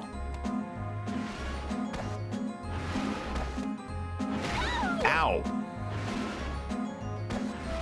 Ooh. Use your weapon's critical move. Double direction and then Y. Huh.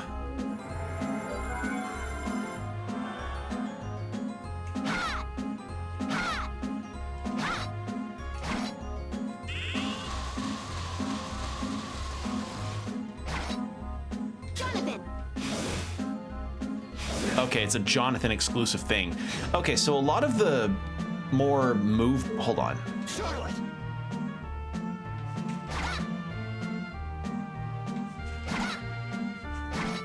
Jonathan!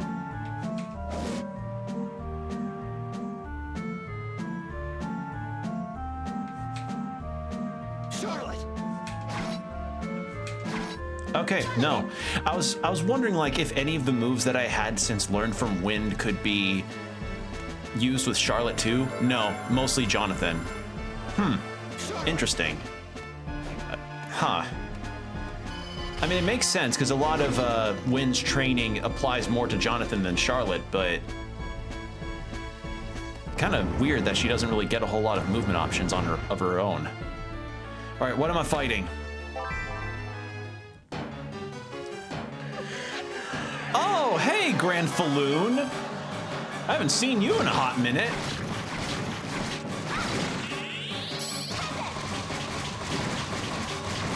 Or I guess Legion is the name that it goes by. Both work. Ow. And you still have lasers inside you.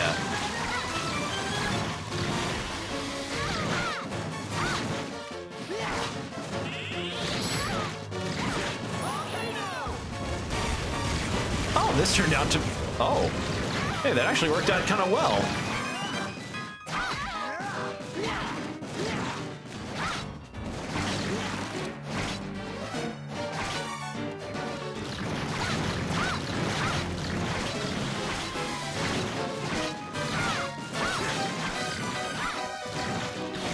Ow. Hold on. Do I have another... I got corn soup.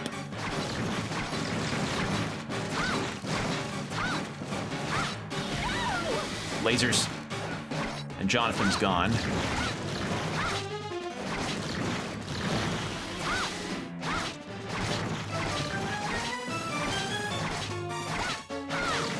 How much damage do you do? He does more. But... Oh, you fucker. I'm almost dead. Hold on.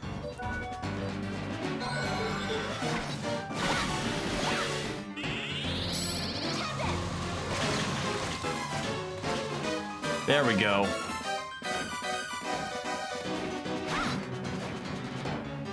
Hold on. I want to change out to Gale Force. Big damage. Ow! Bitch!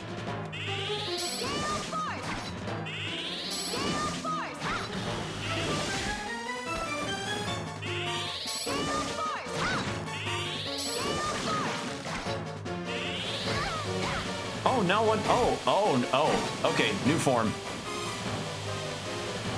All right, here's an idea. Hold on.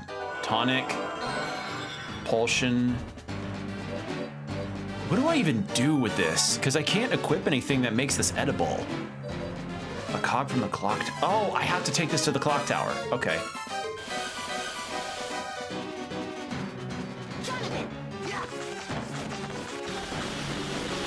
That isn't reaching.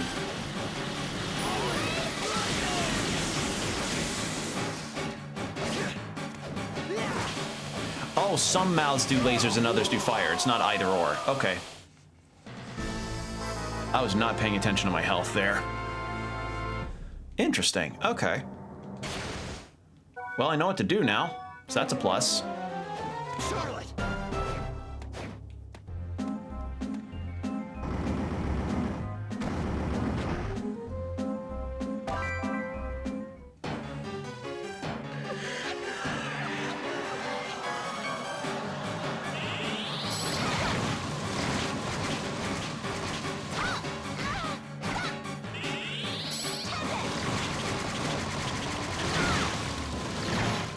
Tempest is pretty good for this fight. Ow.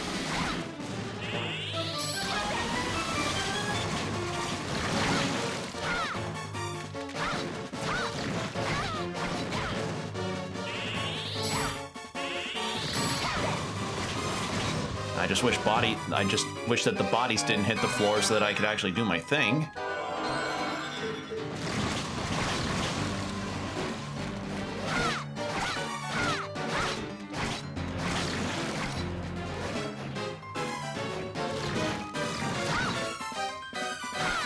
God, wrong direction.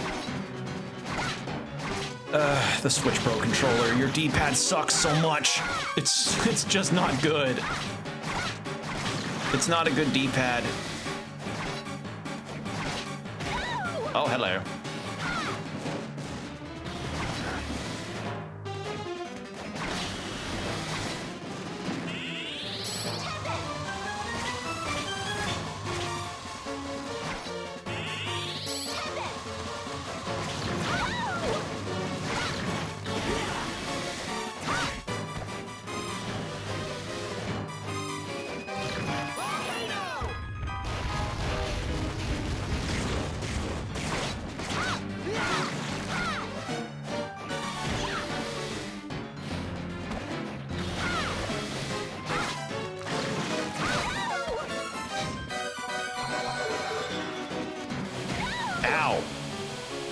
Okay, so now the top's gone.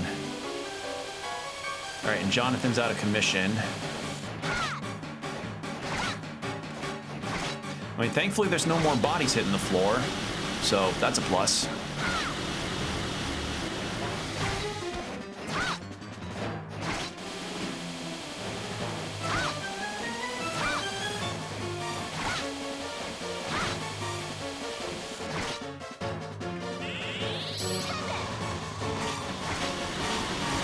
Oh, shit. Almost. There we go. Got it. I also noticed that when we fought that one of the twins earlier, that she didn't drop a red orb for me to fully heal because, well, we didn't destroy her, so I like that little detail. Like, you only really get them after you destroy a demon. Okay, first things first, I'd like to save because that knocked me pretty badly. And I do not want to do that fight over again if I game over. Now, back to here, and then we'll go back to... We'll go back to Wind and see if he's got a quest for us. And then we've got to go to the clock tower to get, got to go back to the clock tower to get the cog over there, since it seems we need to do something with that. Man, I'm glad I came here first then to do what I wanted.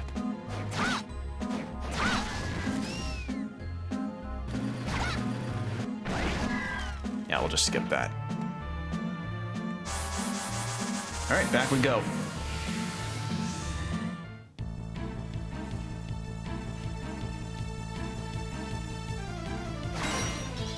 There is still the rooms over to the right there that connect to the clock tower. Should I check those first? I should. If it connects to the clock tower, I really should take a look at those. But first, back to Wind. See if he's got any quests for us. Because I have a very strong feeling that as I mentioned at the start of this game, that maybe a lot of Wynn's quests will pertain to us getting the best ending. How are things? Okay. Jonathan, let's see you enter this command.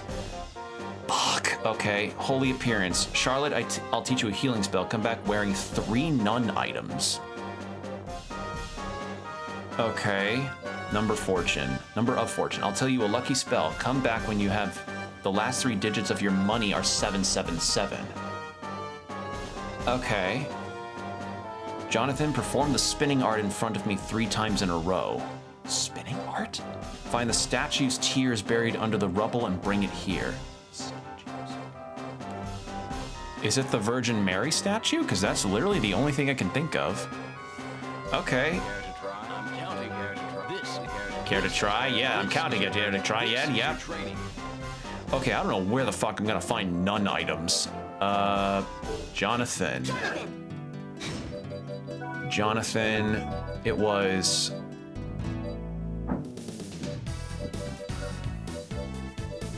up, left, down, right.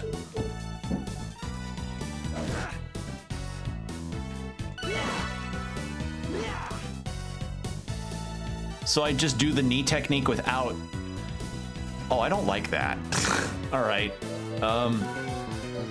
So I did that. What else is there? Statue's tear. So we got to go back to the weird circus area. And then we have to... Oh god, if I could try to do them... If I could math it out... You're back. Excellent. Martial art learned. Oh! Go reduce your MP, then come back. Care to try. This is your training. You're back. Reduce your MP, then... Does that mean to 0?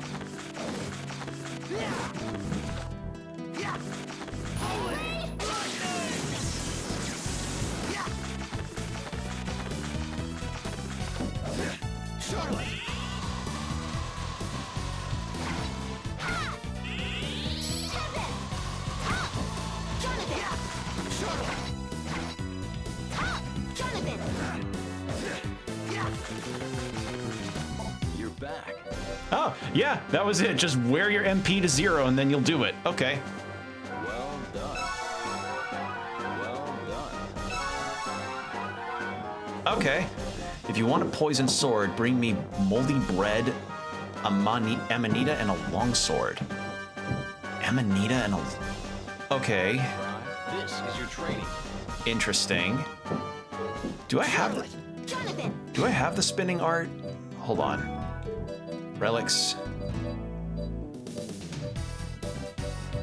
Okay.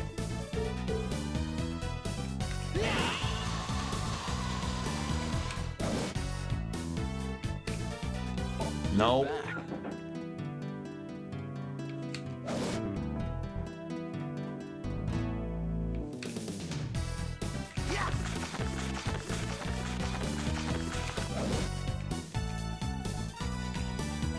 No. God damn it. Hold on. It's awkward to do it when he's right there and I activate it by talking to him. Hold on. No.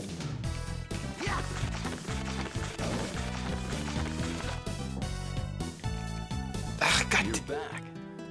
God damn it.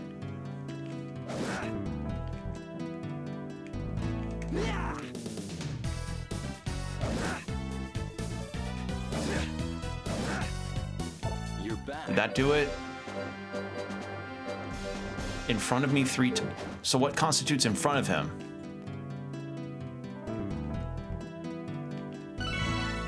Oh, I did it. You're I guess I had to be on the floor. Rocket slash. What is that? Rocket slash? What the fuck is that? Hold on. Guides. Skills. What the fuck is rocket slash? Dash at the enemy and perform a quick slash. Okay, but how do I do it? I don't know how, like, that didn't tell me anything. I don't know how to do it.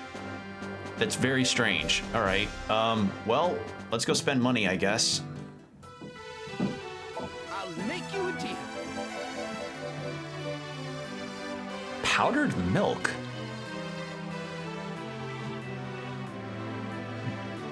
That's not gonna work.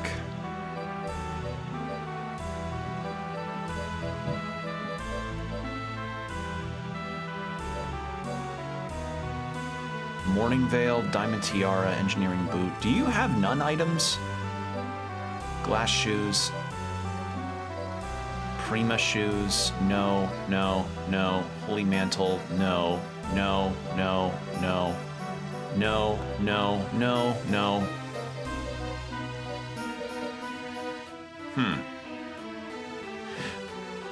Interesting. So you don't have, well, a Black Veil of Sadness. No, that's not gonna work here.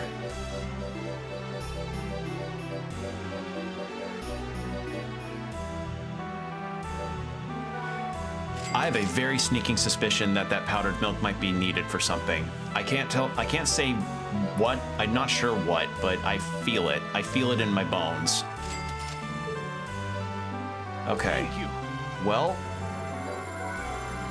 I guess the only one I can immediately do now is go back and take care of the Virgin Mary statue. That is quite literally the only thing I can think of. Because everything else I have, well, we should have some useful things for you in the next room. Get a potion. No, no. So it's this one that I'm planning on next. I can't do that one because I don't know where I would find it. That I have to get money from enemies and candles to get that 777. And I have no idea where I can find Amanita and moldy bread. Because all I have is rotten meat and rotten durian.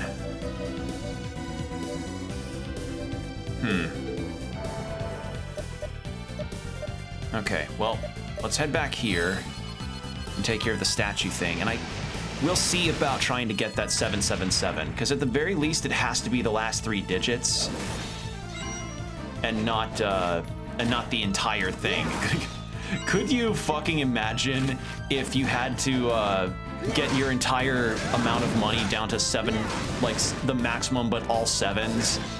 That would be atrocious. That would be disgusting.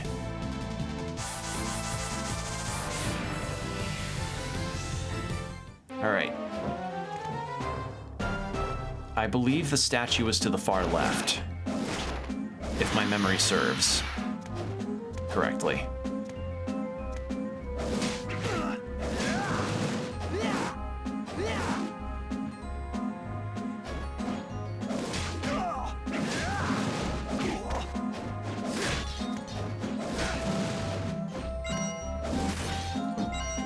All right.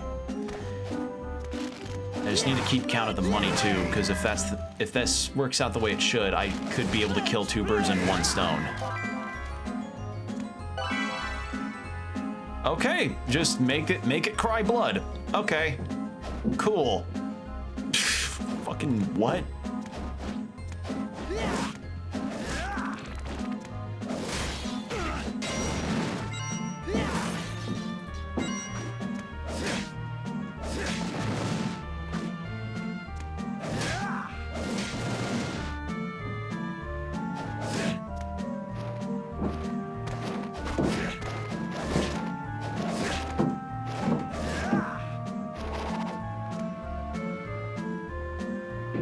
All right. Back we go.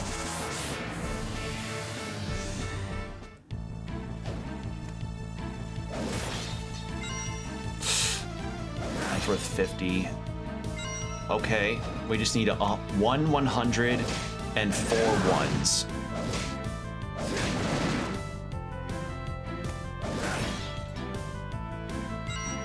Or we could get a 50 and then 4. No.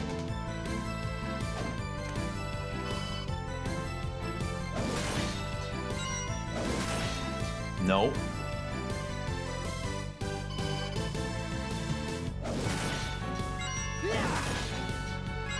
Good. Okay.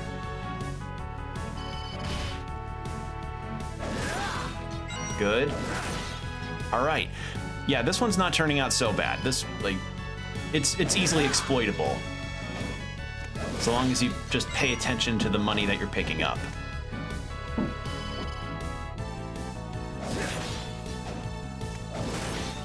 Nope. Neither of those will work. Need 2 10s and 2 1s. Please stop giving me 50s. I never thought I would ever say that, but game, please don't give me too much money. Okay.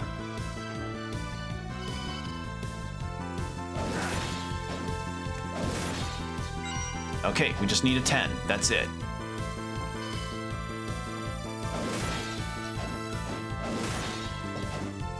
Please don't Monster Hunter Desire Sensor for me. Please. Oh, God. Oh, God.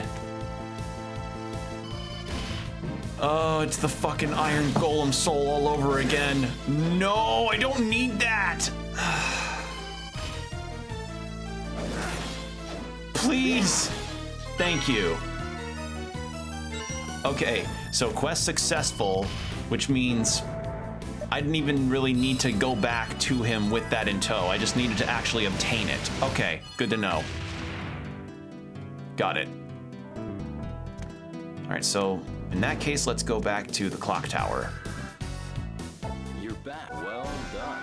Holy water. Oh wait, they're sub-weapons. I'm stupid. Yeah. So then, rocket slash. I have to see what that looks like when I actually hit an enemy. Hold on. How could I be dumb like that? Hold on.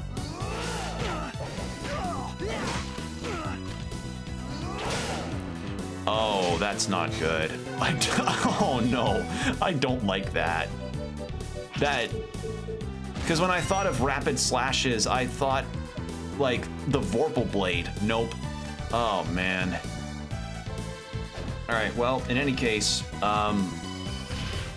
let's go do what we were setting out to do earlier.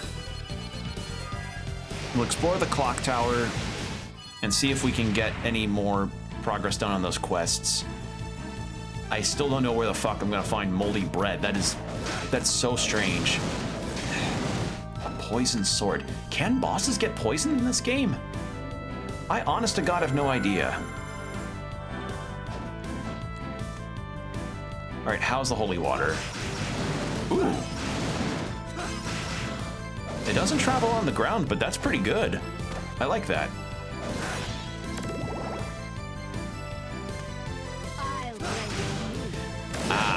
But of course, it's not as strong against some enemies versus others. If anything, it's... Hold on. What did I have on before? Nothing I've encountered is as strong as the knee strike.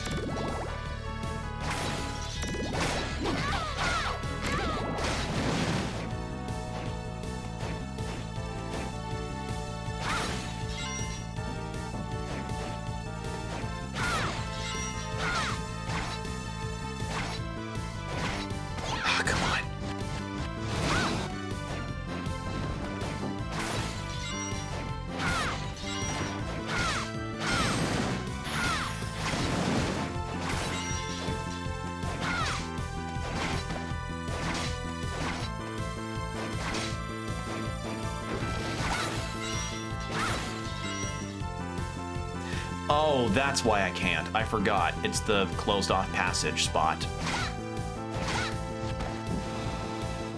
Okay, well, in that case, we gotta loop all the way around through the clock tower.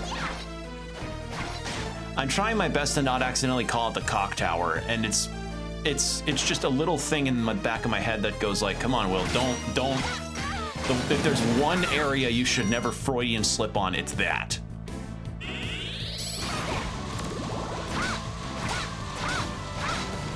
All right, I'm gonna change off Tempest there, because Tempest was good for that, but I think, what do I want to change back to?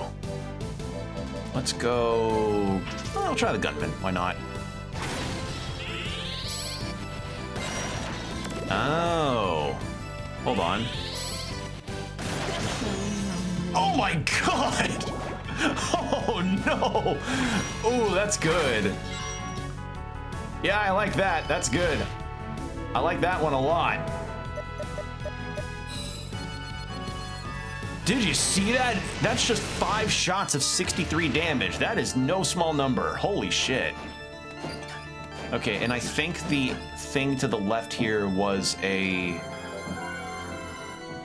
was like post-boss room with one of the twins. It was Loretta? No, that was the other one. Well, in any case, we didn't explore this because we went straight back to Wind. You know, that cog we found earlier will probably fit here. You think? Cog is inserted. We can get through now. Let's go. What the fuck? Yeah, I'm just gonna explore the clock tower. Actually, wait, that's usually where death is. Let's go through this. Ooh.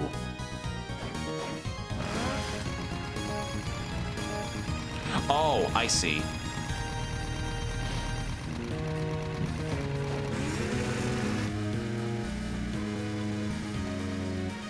Oh. Yep, I see now.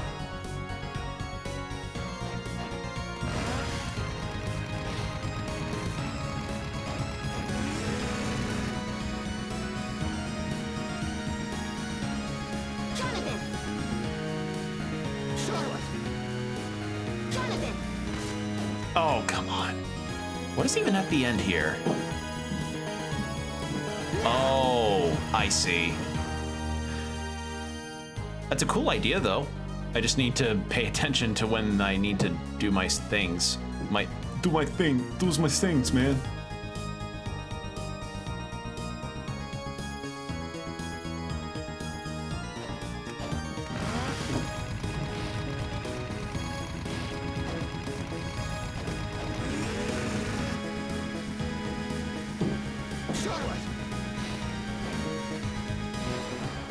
Oh, if they're not on it. Oh. So I have to be really careful about not hitting other buttons. I see.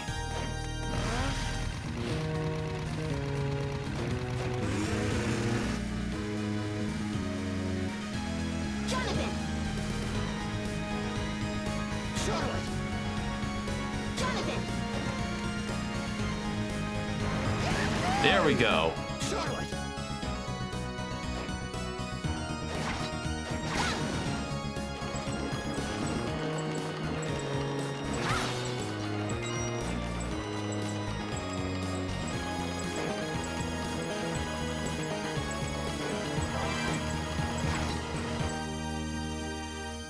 Okay, that loops back through to the clock tower somehow.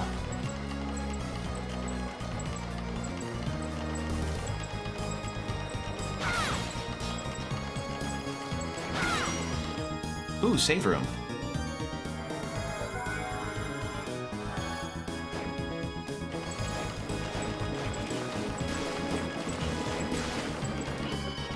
And a teleport room. Oh, do we have a boss fight on our hands?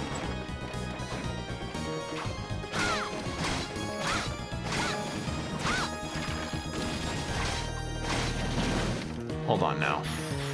Draw enemies' attention to you. Oh. So Jonathan can... I think Jonathan's the only Castlevania character I've encountered that can taunt. Huh. Well, in any case, new area. New portrait. What is this? Forest of Doom.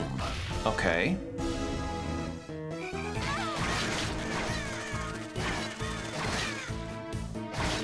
Fuck these frogs. Try and Pepega laugh at that.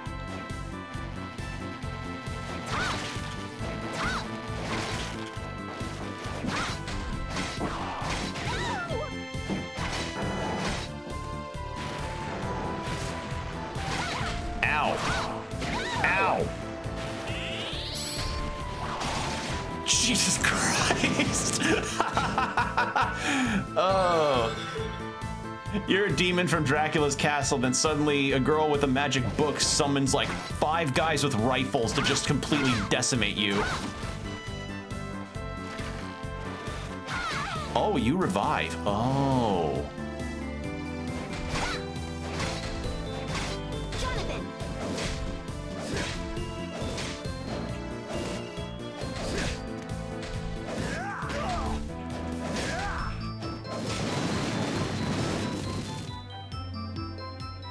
All right. And I think maybe we'll go through this portrait, and that might be where I stop for now. I think that'll be a good stopping point. Because these portrait maps tend to be pretty sizable, despite, you know, being smaller than the general map.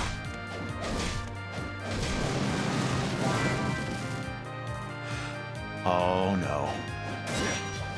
I just got a club card. Oh god, do I have to... Is there gonna be a secret side area where I have to get an entire, like, hand of cards in order to play some kind of poker?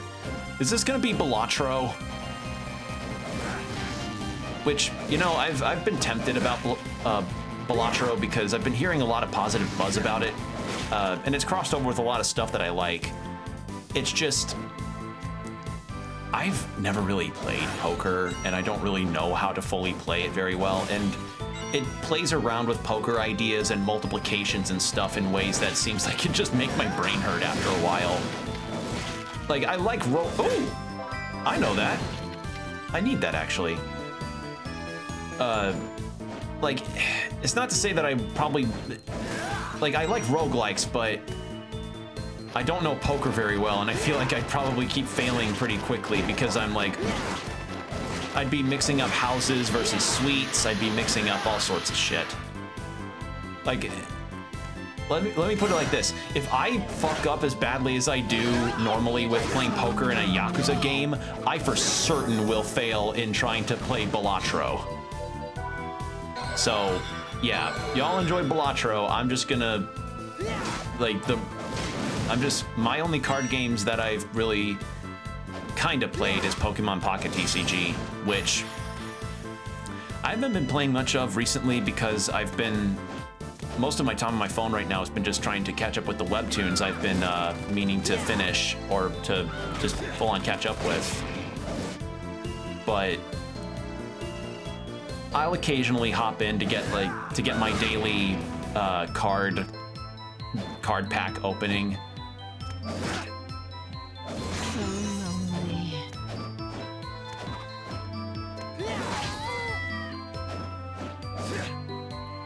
And so far I've gotten a lot of lucky cards out of that. It's just I've not really played it because I prefer to just collect the cards and look at the cool art as opposed to play the game, because a lot of times I'll run into people that have a far better deck build than what I've got, and it's just made me be like, well, what are my chances here since my luck is so shit and people are willing to pay to get these packs?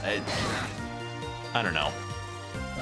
I just think the card art's cool and I like to collect them.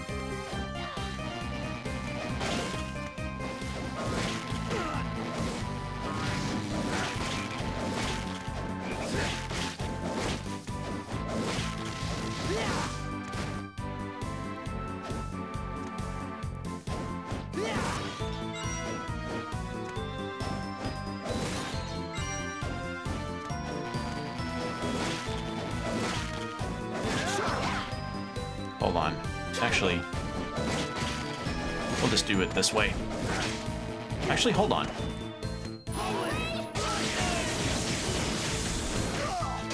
Wow, this treant is really stubborn. Tristan and Isolde. Tristan and Isolde? The love story of a noble knight. Well, it's not very strong, but I want to see what it looks like. Okay. Okay, see, now I'm curious.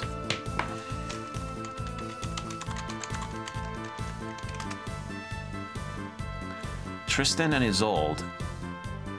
Tristan and Isolde, also known as Tristan and Isolde, and other names, is a medieval chivalric romance told in numerous variations since the 12th century.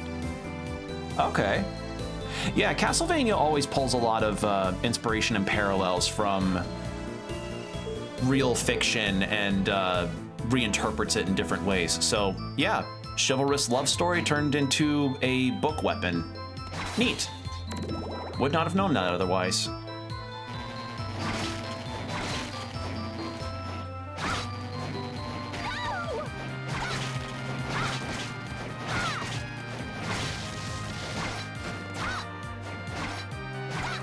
That can't be all there.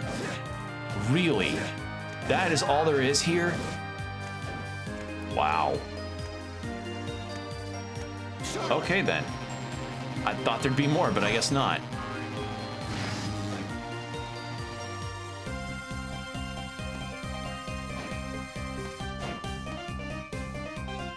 Ooh, this music's groovy. Oh.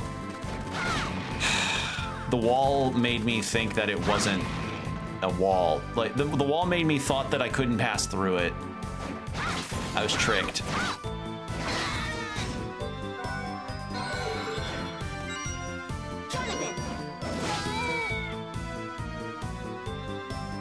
Hold on, is there a shortcut?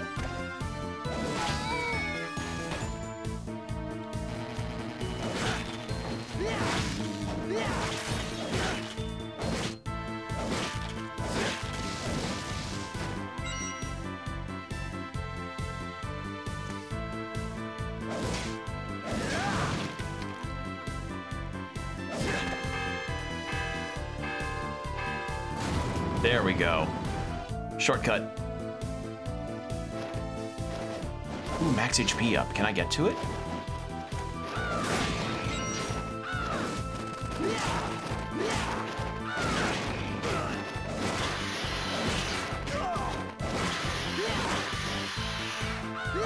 Ow. Bitch.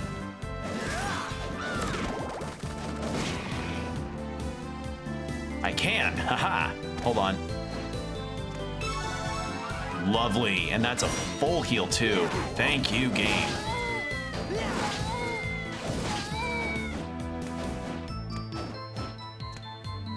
All right, what's to the right here?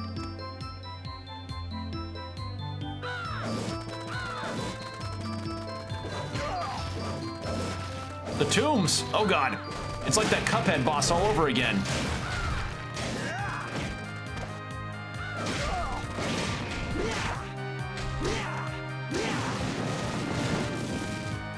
I really like that I don't get damaged when it comes to the flying knee attack, because so often when it comes to Castlevania games, I've encountered I would encounter these more close-up special moves that, you know, I imagine if you had the dedication to do the damage you could.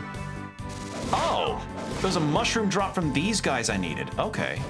Like, I imagine if you could time it right, you could actually do a full viable build with, like, fist weapons or what have you, but more often than not, getting that close to the enemy was just never worth it to me, you know?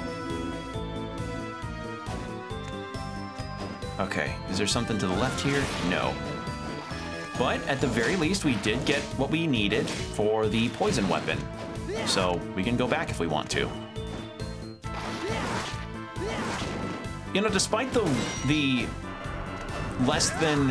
What the fuck? That's just a Doom Demon. Dodge Third? Is that what that's called?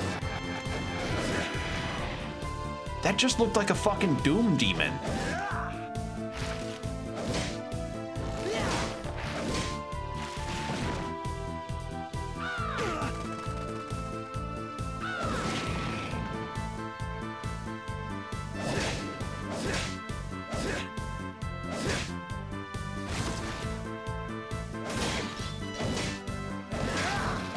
Hey, man-eating plant, I haven't seen you since Symphony of the Night. I think.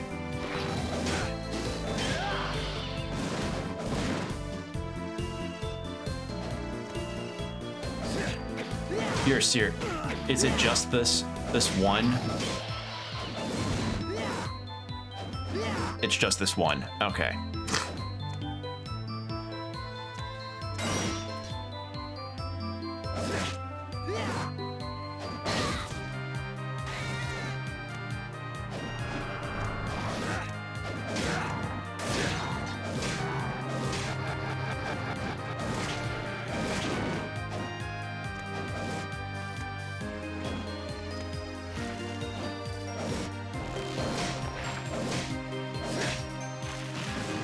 So far, so good.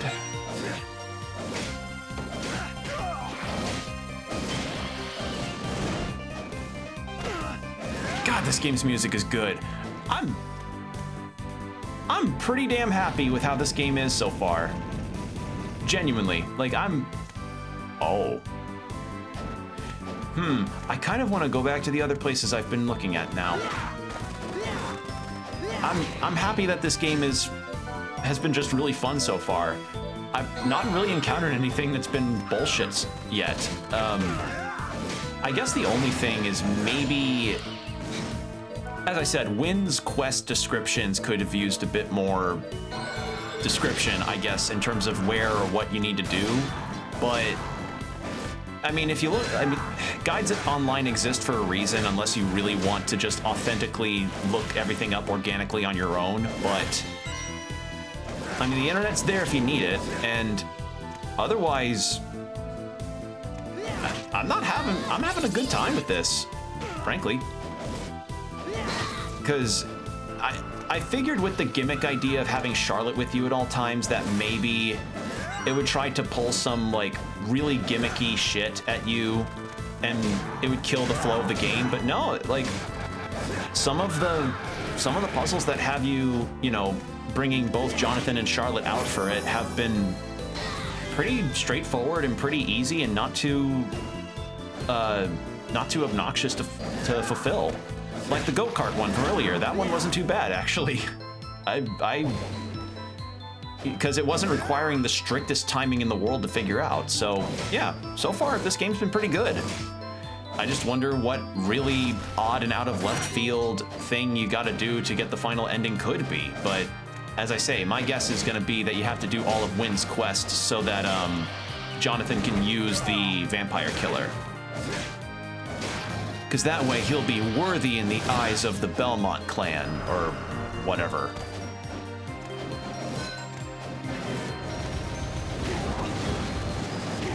Actually, it's like a combination. That eyeball enemy is like a fusion of the, y'all know those Kirby enemies that have the single eye and the horns that if you attack them, they freak out and they just turn all gray and try to bite you? That's what that reminds me of. And now I'm curious. Is it an original enemy?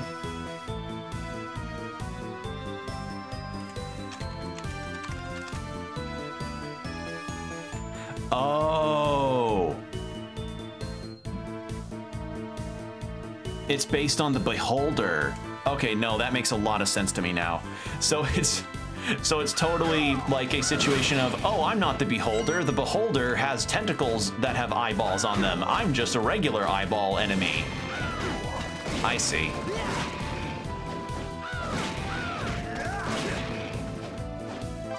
Silver plate. I already have silver plate. So let's go back and loop around, I guess, then.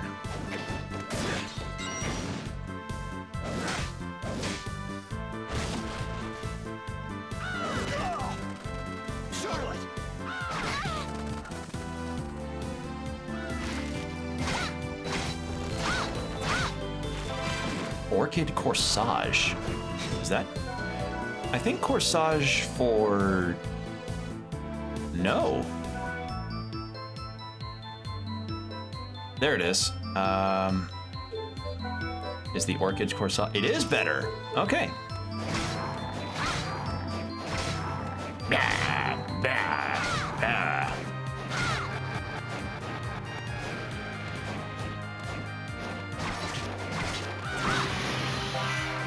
Penne Ari what now? Hold on. What did that say? Penne... Where'd it go? Where'd it go? Where'd you go? Oh, I didn't turn in the statues tier. Penne arrabbiata. A short pasta with a spicy tomato sauce.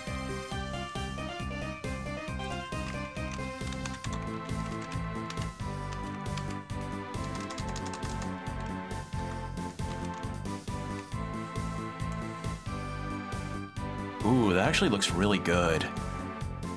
Oh, that does look really good. I got curious and I looked it up. That does actually look quite tasty. I like a good pasta dish, so I'm curious now.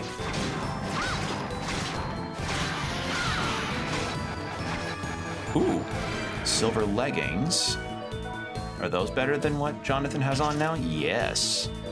So I'm guessing maybe we get some kind of silver knight uniform that we have to use for one of Wynn's quests. My guess.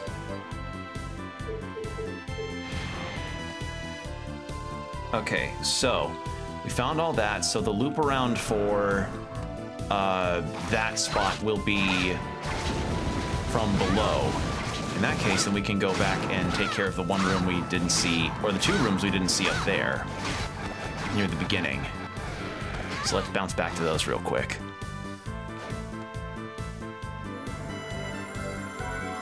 Save.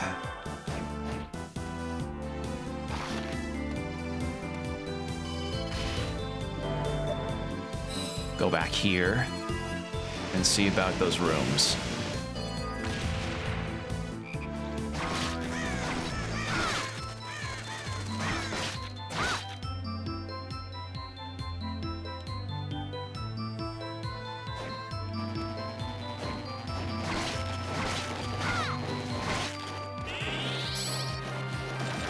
Okay, you don't reach. Wrong direct. Fucking switch D-pad.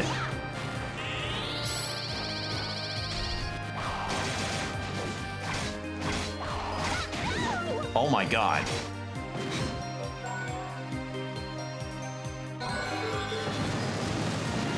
Okay, so I guess it's evident that after I'm done with this portrait, I gotta buy more potions again.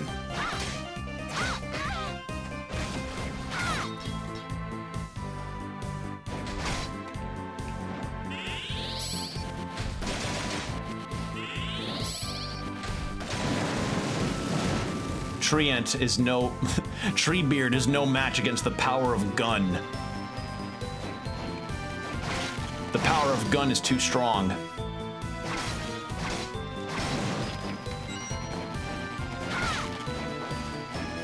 Okay, it was up here that I have not fully explored.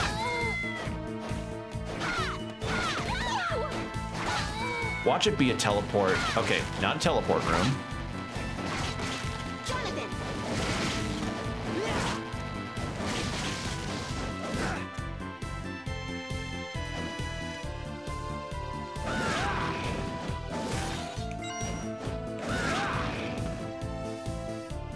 Oh, and there's something below. Hold on.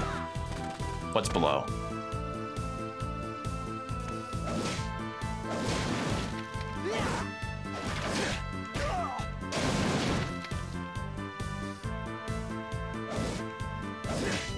That's it? Just dolls in a classroom? Really? That's it? It might relate to a wind quest, kind of like the large ghost in the Egypt level. Maybe, I don't know. I'm spitballing.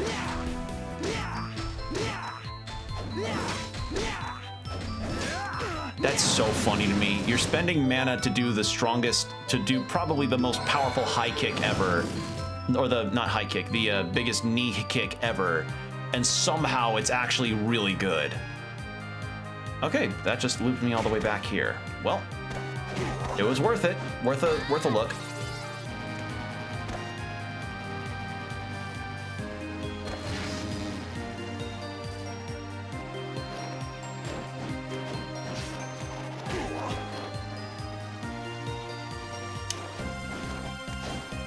Hold on, actually. It'd be faster if I just teleport and looped around.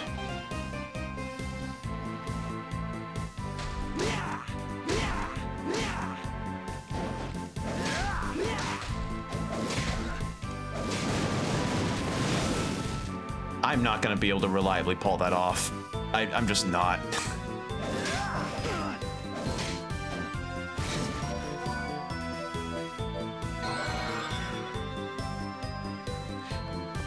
Okay, I got very scared and thought I accidentally used my moldy bread. I was like, if I use the one...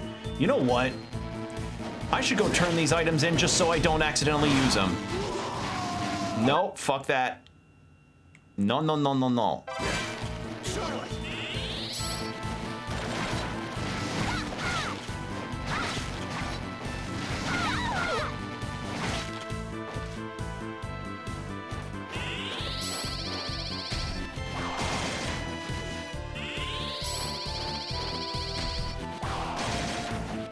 There. I should go back to Wind to make sure I don't like, one, I need to turn in the Scarlet Tears, and two, I need to not not use my moldy bread. Also, we have an ad break starting in 5 minutes. 1,000-year egg? What the fuck? Why did I get a 1,000-year egg? I have an inkling that may be needed for a quest. I don't know. We'll see.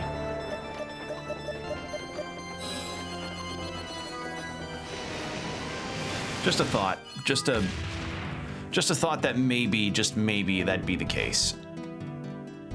But let's see about turning these in. You're back. Poison versus poison. Assassin Blade. Oh, I have to keep it at... Fuck. I do have to keep it at the...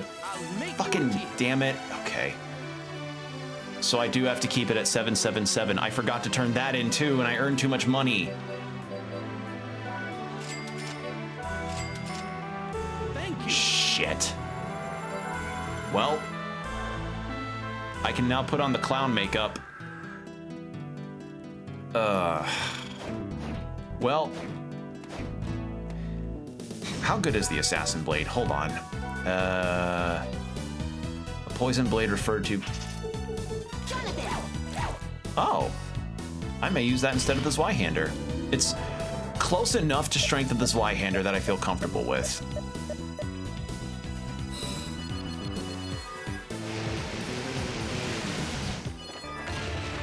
All right.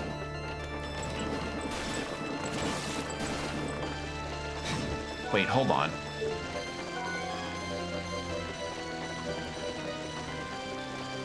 I didn't turn that in, did I? Or no, I did. I did turn it in. Wait, then why do I still have it? Huh? All right, well, it doesn't matter. Let's go.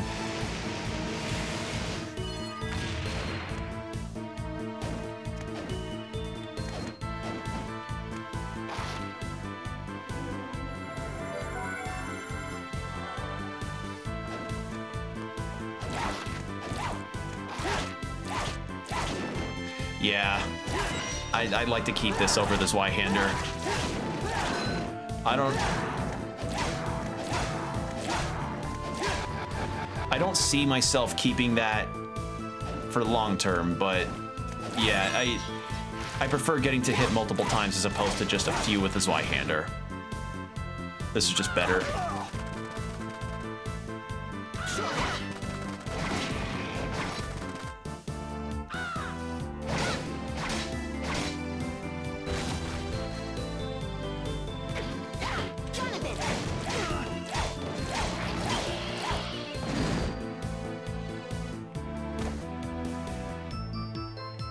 You know, I mentioned it before, but I still will say it again. I love that each enemy in the Castlevania series always have had their own unique animation for when they...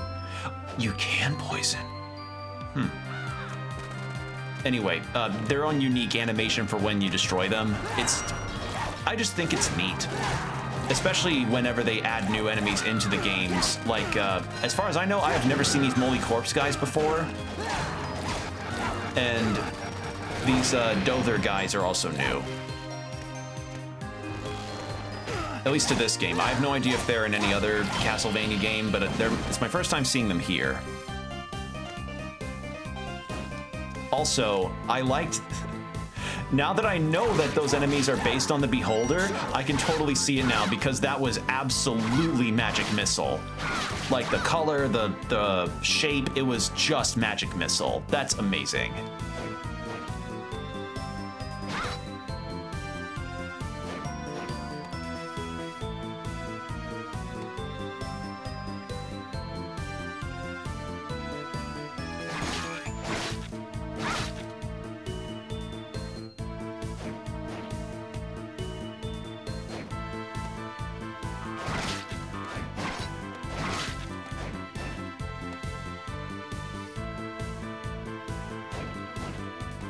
Okay, and then we loop back to here.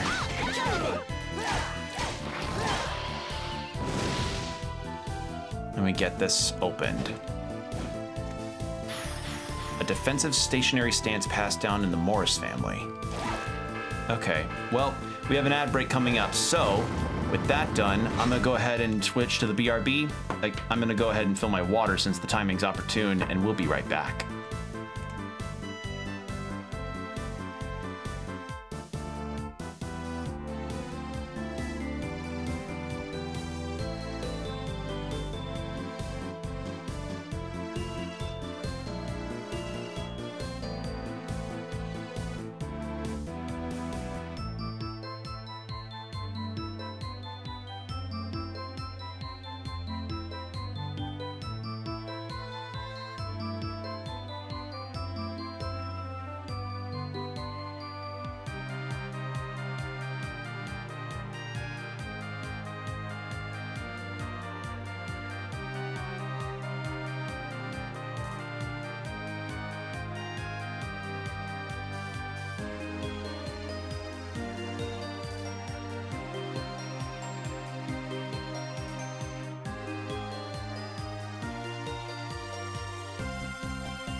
And we're back. Thank you for your patience, everybody. Water bottle filled, bladder emptied, and we are now good to go. Okay. We also got that shortcut unlocked, so we're good on that front too. Rose stem whip, how is that? Where are you? Bullet punch, no. Wait, bullet punch. Enable the wearer to throw punches at the speed of...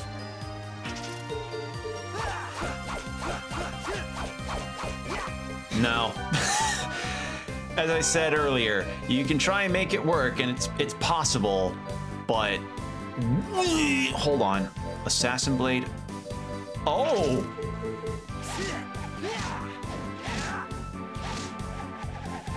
Okay, yeah, all right, thanks, game. Just a better whip, I'll take it. Damn, all right, good going on that one.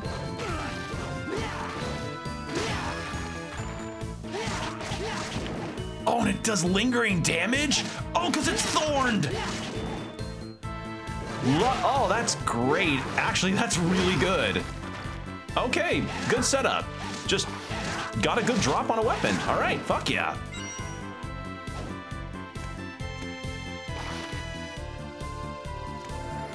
All right, let's save here.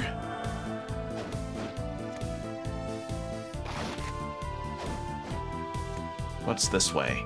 That's the boss room. Okay.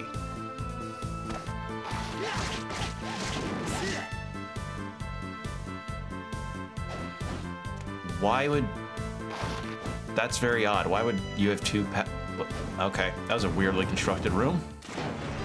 Oh, hello. Oh, hello! What the fuck are you? I see.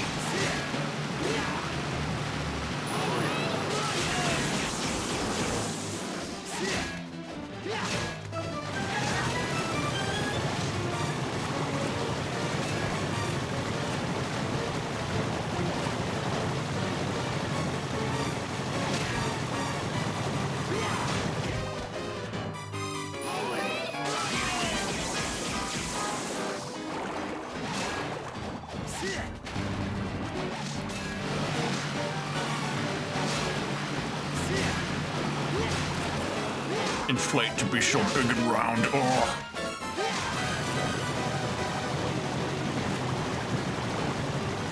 Oh, come on, stay up.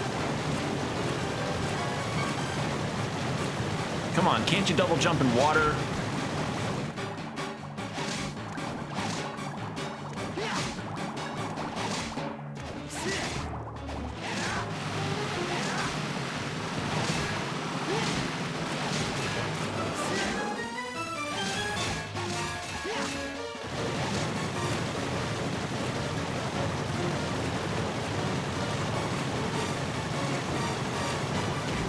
Oh, I can't. Oh, they're indestructible, so I can't get too close. I see.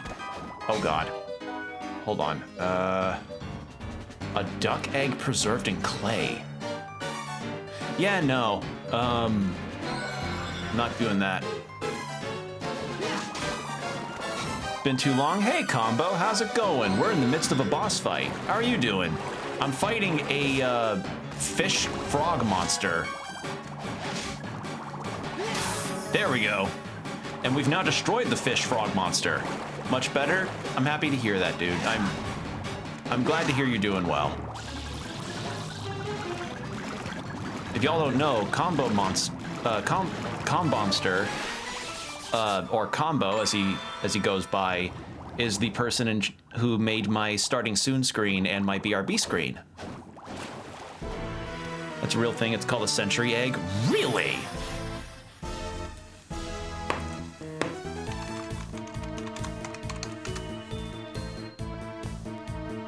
Century egg, also known as alkalized or preserved egg, are a Chinese egg-based culinary dish made by preserving duck, chicken, or quail eggs in a mixture of clay, ash, salt, quicklime, and rice hulls for several weeks or several months, depending on the processing method. It looks like a tuna eye. Like you know the eye of a tuna, like a bluefin or a yellowfin tuna. It looks like a fish eye. It looks disgusting. Like it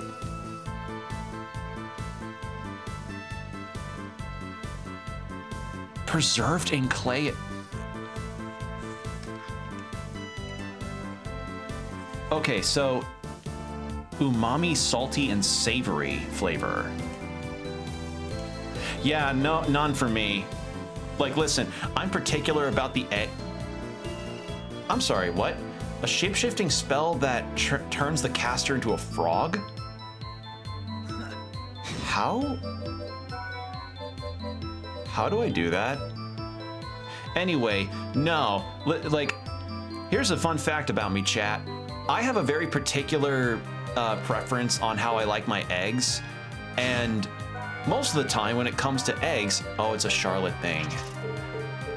Most of the time when it comes to eggs, I tend to prefer mine fried, and very typically it's like sunny side up, scrambled, over easy, what have you. I prefer them more over easy or scrambled personally. I don't like hard boiled and soft boiled eggs. Like, part of my reluctance on whenever I would ever try ramen at a ramen place is because I don't like having the boiled eggs in them. It just, I don't know why. Like, I don't think they taste very good, and I also don't really care for the texture either. Just, do y'all ever have that? Y'all ever had a food that when it comes to a particular texture of said food, it just makes your brain not like it almost instantaneously? I'm like that with water chestnuts. I don't know why, but the times I've ever had water chestnuts in anything, I've just not really cared for the texture of the crunch whenever I bite into it. Like, I'll just bite into it and then suddenly I'll have this really weird crunch and I'm like, ugh, nope. So, no on the water chestnuts for me, thank you. And I guess watermelon's also part of that too, because I don't like watermelon's taste and texture, so yeah. And the other matter is, and this is something that's a recent development, I didn't have watermelon for the first time until like a couple years ago. I'm sorry, is that just a bat using a sword? Ow, ow, ow, ow. Do you wish to die? Yeah, just essentially there are some foods and textures and shit that I'm just like, I can't with them sometimes. I just can't. Like, if you like them, you know, all power to you, but there was like a list that went around on Blue Sky that was about what foods you were cool and you weren't cool with as far as texture or taste were concerned. Actually, let me see if I can find it, because I filled it out for a thing. I want to find it again. See if I can get it real quick. Because it wasn't that long ago that I posted about it.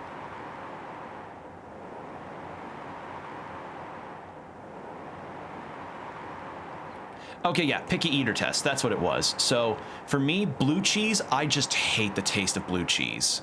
I don't like the taste, I don't like the smell. Like, the times I've ever had blue cheese with anything, I'm like, no. And canned tuna, like, I've never had it, but it just looks gross. And I don't ever trust fish stuff. Like, I don't like fish much, period. So fish from a can, no thank you. Oysters, don't like the texture. Snails, never had it, probably would hate the texture. Liver, same reason. Never had it, but I imagine the texture would be just kind of slimy and not good. Beets, I've had beets once, like the pickled beets that you get at some buffets, and no. Watermelon, I've explained earlier. Cottage cheese, don't really care for the texture. And olives, I hate olives. I don't like them at all. My mom once made me this olive chicken dish that it was literally just like chicken with olives boiled together. I hated it. It was so briny and salty and it was gross. Like, I could not stand it. So yeah, No olives for me. I'll have my martini with a lemon twist instead, thank you. Eggplant, and there were like some that I'm like towards. It was like the picky eater test of red equals no, yellow equals yet, and then green equals yes. My were more cooked fish. It really depends, because cooked fish for me, I'm better with it battered as opposed to like grilled, because fish just doesn't really have a taste to me. Crab, same reason.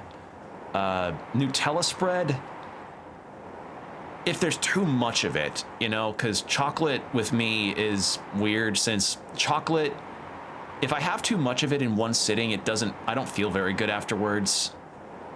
Raw fish, maybe for sushi, but I can't reliably get sushi very often. Shrimp, same reason as cooked fish and crab, got to be cooked a certain way.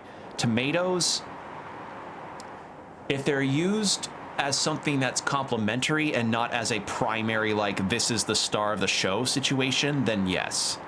Otherwise, like I can't have a tomato on its own, you know?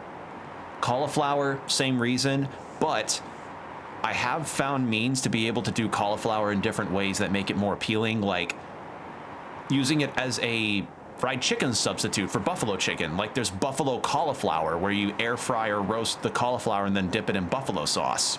Works really well. Great chicken substitute. So there you go. It's not like, it's a bit healthier, but you're still frying and dousing a vegetable in a very unhealthy sauce, but it's not, it's healthier a bit than chicken. Tofu, it again depends on how it's cooked. I've only ever had tofu in appetizers as opposed to a full-on course. And then eggplant depends on how it's cooked. Most other things on the list I'm actually okay with. It's just, you know, the ones that I don't like are the ones I don't like. It's just how I am. And of course I would have to say green yes to ranch dressing, because I'm American. Why would I not like ranch dressing? Like if you don't like ranch dressing, I don't know. If you're American, you don't like ranch dressing, that feels very odd. But I get it. It's not for everybody, but I don't know. It's just, it's a thing for a reason, you know? But yeah, essentially, if the century egg were an item on that menu, it would 1000% not be like a no for me, just on the idea of it alone, you know? Like, you ever encounter a food like that as well, where you hear of the process of making it and you just think like, who the fuck has the idea to eat this? It looks like a Barbie and Ken anime character skeleton. Yeah. Like, I had that with Greenland shark too. Like, have you ever heard of the method that's used to make Greenland shark edible? Like, it's like they ferment the shark out in a shack for days or weeks on end, and I hear about the process and I'm like, listen, if I don't like fish to start with, why the fuck would I eat that? I would also put if it were also on the list, I would put pickled herring too, since that's also pretty common around as a food item. I just don't get it. I just don't get some foods, you know?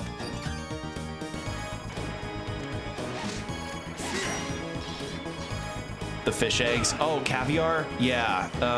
I have not had caviar, so I can't quite say if I would hate it or not.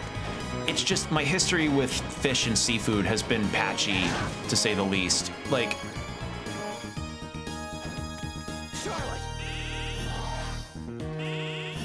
here's how I'd put it. Here's how I'd put it. When it comes to things like fish, I can have grilled fish, but more often than not with grilled fish, I end up tasting the seasoning used for the fish as opposed to the fish itself. Does that make sense? That's why I tend to prefer the more like, that's why I prefer to just say fuck it and have it battered, you know? Like my dad once, during this past summer in 2024, my family and I were at a cabin that we did a little fishing tour on, and we got a bunch of walleye. And walleye is just a really good freshwater fish that people can get, and it's very popular. And my dad was able to batter and fry almost a gigantic pancake stack of walleye, and it was so good. And right there is the exception, you know? I just prefer my fish to be cooked that way as opposed to like, oh, we lightly seared it. And I'm like, well, I'm not gonna taste anything besides your seasonings, you know? Like, not for nothing, but just not for me. Oh, come on. Call down thunderbolts from the sky. Ooh. I need to get the fuck out of here. That's an upgrade. Salmon's my favorite but endangered species, I think. Is it? Salmon's endangered?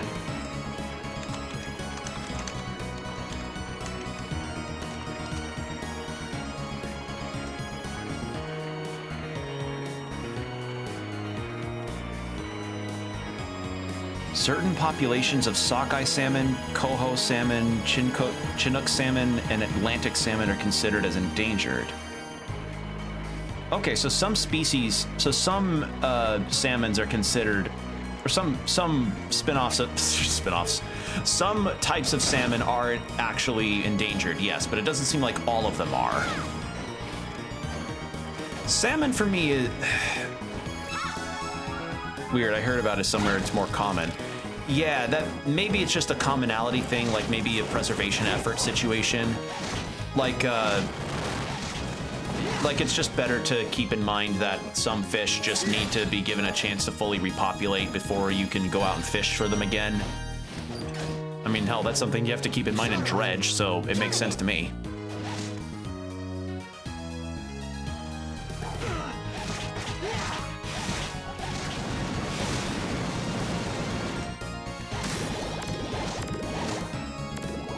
All right. I think I may go, let's see, we're almost approaching the 3-hour mark. I ended up beating that level far faster than I expected to. So I think maybe we could go for the end of the clock tower, and then we can probably end after that. Oh. Okay, so if I didn't get the Rose Whip by way of that enemy, I probably would have gotten it there. Ah. Well, I mean, I got it.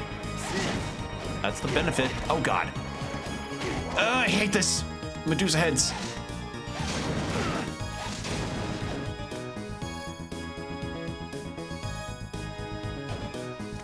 Because I remember in that fishing tour, in that cabin area I mentioned regarding the fishing tour, we were only allowed a certain amount of walleye that were considered keepers and a certain amount that were over a certain weight or like certain weight or a certain length. No, it was length, not weight. Because they want to make sure that not everybody's getting all of the big ones, you know? Like, you could definitely keep them out of the water and pose with them for a picture. That's what my brother did. That's what my grandpa did. That's what I did. Or no. Never mind. It's what my dad did, not me. I was one of the sad ones that didn't get anything because I misunderstood an instruction on how to hook a walleye. All right, I'm gonna teleport back to Wind to see if he has any more quests for me. But yeah, I may not have gotten a impressive picture of a walleye, but I caught a few. And some perch. You're back. Number of fortune. I forgot about that quest. I'll make you a deal.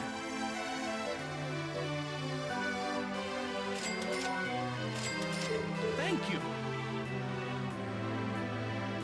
Actually, hold on. I'll make you a deal.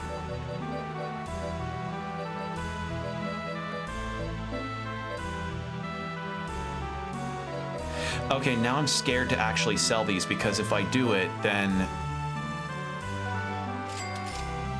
if I sell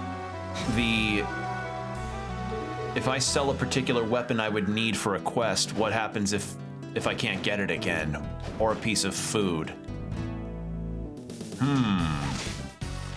dilemma. I'm trying to think if there's any other foods that I just don't fuck with when it comes to the taste or texture alone. What other ones have I got? That store clerk looks kind of medieval and reminds me of something. Did you check out Orb or Nah? Oh, Orb! God, I forgot about that. I've not been on the ball about a lot of anime watching besides Don Da Don. And Castlevania Nocturne's around the corner, so I've got my attention to that too. For those that don't know, Combo's referring to an anime that released, started like, what, last season, I think, right? And it essentially takes place around medieval Poland, I want to say, and it's about this kid who wants to join the church in order to live a comfortable life, and he gets told a very blasphemous fact by somebody that has heretical knowledge, that being that the Earth revolves around the sun and not the other way around, and it's just this human drama about learning forbidden knowledge and trying to expand your horizons. And I haven't seen it yet, but I hear it's really good. Like, I hear it's one of those really good dramas that you really should check out. And I'd love to, but as I said, I've been not on the ball about watching anime lately because I really don't like Crunchyroll's policies with how they've done their free viewerships dirty. It is? It sucks whenever good shit's hidden behind paywalls like that. For those that don't know what I'm talking about there, I have no clue when they did this, but Crunchyroll had decided apparently to completely kneecap free account holders for their website. And I know they're sailing the 7 seas, but I haven't, as I said, I've been distracted by other things too, and I've not been able to do that. And plus, I don't really know what the good site to do that is right now, so yeah, and nobody type it in chat. Just, this isn't the place to do that right now. You're back. But Excellent. essentially, Rank Hunter. Defeat a total of 1,500 enemies. There's a roll to give you a new weapon. I'm counting on you. Collect 5 cards. Oh. Yeah. So, I know they're sailing the 7 seas, but that's not really my deal. At least not yet. I need to figure out what site I need to just do my research on it. And so, that aside, Crunchyroll decided apparently to kneecap free account holders. So what I mean by that is Crunchyroll used to have a policy of, hey, anime watchers of the States, how great would it be? Do you like anime? Do you like being able to watch episodes as close to when they release in Japan? Well, here's what our old policy is. Our old policy is we will, if you have a premium account with us, you'll get the episodes from Japan about an hour after they air with subtitles and higher quality viewing and, let's see, it was ad-free, high quality viewing, and episodes come out like an hour or two after they aired in Japan, which is significant. You know, that's pretty nice. You'll get to be in the know with everybody. But then for free account holders, which was me at the time, you would get that exact episode a week after its initial airing with lower quality viewing, which was normally around like 720p, I think, at the time. And you'll also have to deal with ads, which, yeah, kind of annoying, admittedly, but listen, for a lot of us that grew up in the era of having to deal with mid-roll ads in TV shows. Wait, what are you using? I missed part of that. I'm a free account holder on Crunchyroll, and I'm just explaining that with a free account back in the day, you still at least got to watch the latest episodes of your show. You would just be a week late behind people who had the premium account holders. Nowadays, was Netflix one of those you stopped using because of something happened? Oh, it's because I'm on my family's account. I mostly watch my anime on Netflix through my family's account. I don't have a Netflix account myself. I still use Netflix because a lot of shows that I really like are on there, like Don Da Don, Arcane, and Castlevania Nocturne, Ragnarok, and a few others. So, all right, yeah, that's clearing up that confusion. So nowadays, if you were to want to watch an episode of anime on Crunchyroll with a free account, they have essentially told their free account holders to get fucked. Get fucked, pay the premium. Like, because I have a number of anime on Crunchyroll that I was really interested in continuing, and some from Funimation, but Funimation's gone now, so for one, that means a lot of Funimation's shows that they had under their license was either given to Crunchyroll or they're just out of print and never going to be around anymore unless they get picked up by Viz Media, High Dive, or Sentai Filmworks if they're still around. But given enough time, Crunchyroll's just gonna subside them too. Everything will be Crunchyroll at some point. Right Stuff Anime used to be around, and then Crunchyroll decided to swoop them up. Fucking bullshit.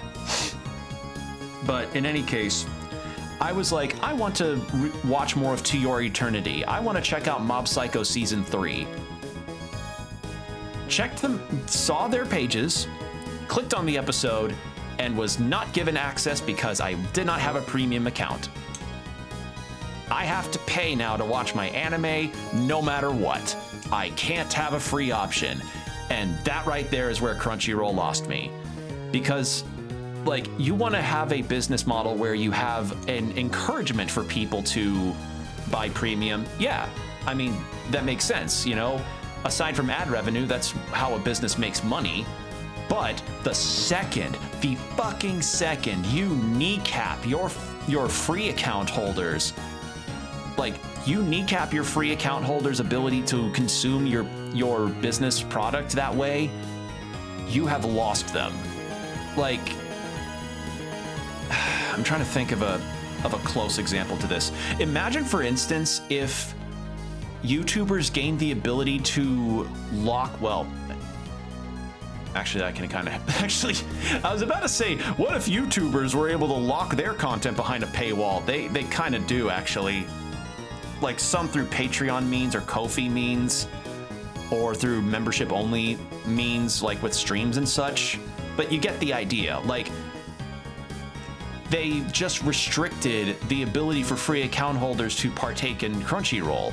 So unless that changes, unless that's changed lately, I can't use my account to watch anime. I can't watch To Your Eternity. I can't watch Mob Psycho.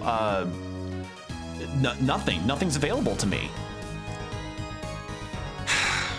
And because Crunchyroll has such a strong monopoly on the Western anime market, they can set all of these prices and precedents for their business models and just not face many repercussions in the market at all, because that means, hey, doesn't matter if you think our policies are stupid, where else are you gonna go to get your anime? High Dive? Ha ha ha ha ha ha ha ha. And nothing against High Dive, they got some good shows in their catalog. They have Kino's Journey and a lot of older stuff, but Crunchyroll is the main name of the Western anime market for a reason. They're the ones with a convention. They're the ones that get all the top billing when it comes to advertising. They took up Right Stuff Anime and now have pretty much almost any kind of merch company under the sun working with them, for better and for worse. Mostly for worse, because, you know, if there's monopolies, that means your market's going to eventually become only one thing. Like, yeah, sorry for the sudden downer subject. It's just, it pisses me off so much that the ability to consume something I really enjoy just gets restricted because a business decides that it just could not have enough, or that they just want to keep growing, but then that perpetual growth just gets too out of control and begins to affect the average user's enjoyment of the thing they like. Aggravates the fuck out of me. 'Cause, like, I hear Mob Psycho Season 3 genuinely is like capped off the series of being a classic, and I'm like, well, I can't watch it now. And that's why I've been mostly reading manga lately. Genuinely, that is why, for the most part, I have been going around reading manga and webtoons, because they've been a means for me to consume some really good stories lately with a pretty reasonable free situation, and the pay account stuff that you can do through them is far more affordable than what Crunchyroll can do. Like, chat, take a guess right now as to the price of a full year of Crunchyroll usage on Premium. Take a guess.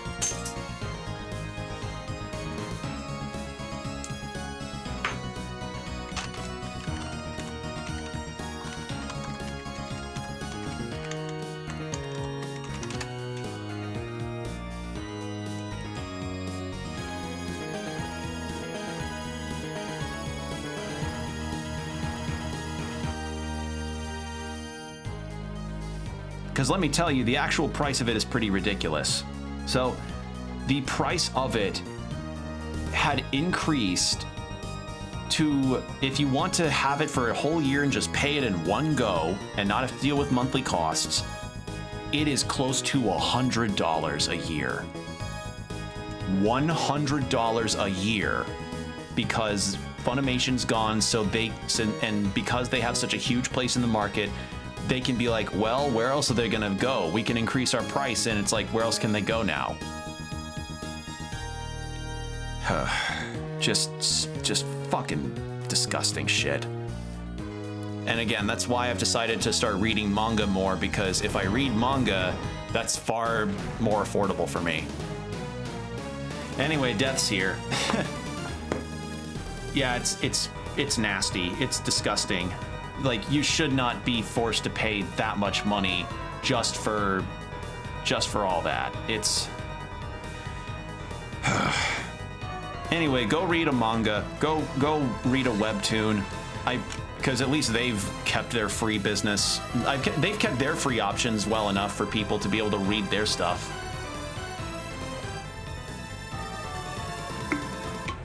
Ugh. I mean, hell, using Manga Plus by Shueisha, which is an official manga branch or official manga distributor and like reading service, I was able to catch up to One Piece over the span of 2.5 months and enjoyed the hell out of it. Due to the Manga Plus app, I caught up to Don and cried my eyes out at a couple backstories that were really, really poignant. Due to Manga Plus, I was able to finally catch up with Hunter x Hunter. And before I start the boss fight, I'm gonna say one thing about Hunter x Hunter's latest arc. It is by and large the most dense in terms of rules and factions and players on a board that Togashi probably has ever done. And don't get me wrong, I like when Togashi makes up these cool rules and has these characters explaining their powers in particular ways and makes a lot of intrigue on how they're going to navigate a certain situation. But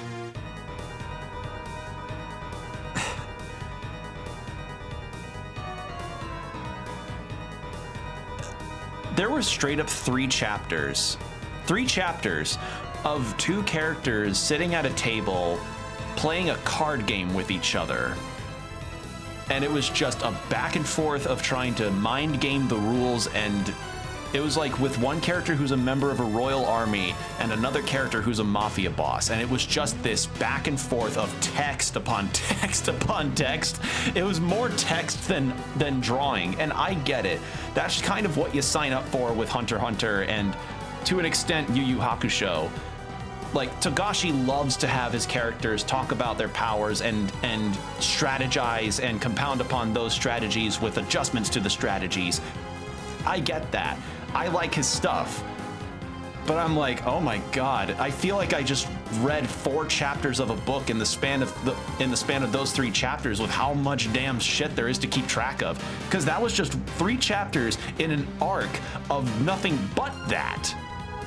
because you've got the Phantom Troop doing stuff, you've got the Royal Army with their own thing, you've got the princes in the Succession War that each have their own motivations, each being kept track of. You've got Kurapika on the ship trying to keep his prince safe alongside doing other things with his own agenda. And that's also not to mention that all of this is taking place on a ship set for a place that when we get there is just going to be its own thing. And I'm like, how, huh? Like the silver lining, the thing that I liked the most about this arc is that we got the backstory of the Phantom Troop. That was a real highlight of this arc for me, to finally understand who Crollo and the other members of the Phantom Troop were before they became the Phantom Troop, and even the origin of their name, the Phantom Troop. But so far, I would still say the Succession War is probably not my favorite arc, because it really does just feel... It feels like Togashi wrote a novel and just put a couple... It feels like he wrote a light novel, you know? Just so much text with... Yes, there's art, but it's just not the focus. And I get that that's what Togashi does, but this is a bit excessive, you know? It's still good stuff when you keep track of everything, but holy shit. Just holy shit. Ugh. All right, let me put it like this. If you had complaints during the Chimera Ant arc in the anime of the narrator constantly talking about events happening in the story and intersplicing with character strategizing and such, the latest arc with the Succession War will fry your brain, guaranteeing. So there you go. There's my review of the Succession War arc of Hunter x Hunter. It's good, just really dense, and just be prepared to do a lot of reading. And I mean a lot of reading. That look you have, I assume you've run into Browner. That's none of your business. You won't escape this time. You do realize there's no connection between myself and Bronner, do you? And yet you still challenge me. If my research is correct, you have a strong desire to see Dracula revived, correct? Even if you're not working with Bronner, you still have to be defeated. Browner? I think it's Bronner. Challenging me even though you can't use the whip. How utterly absurd. But I'll play with you anyway.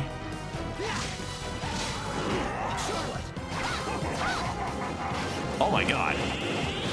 Wait, I'm the frog! I forgot! Uh-oh.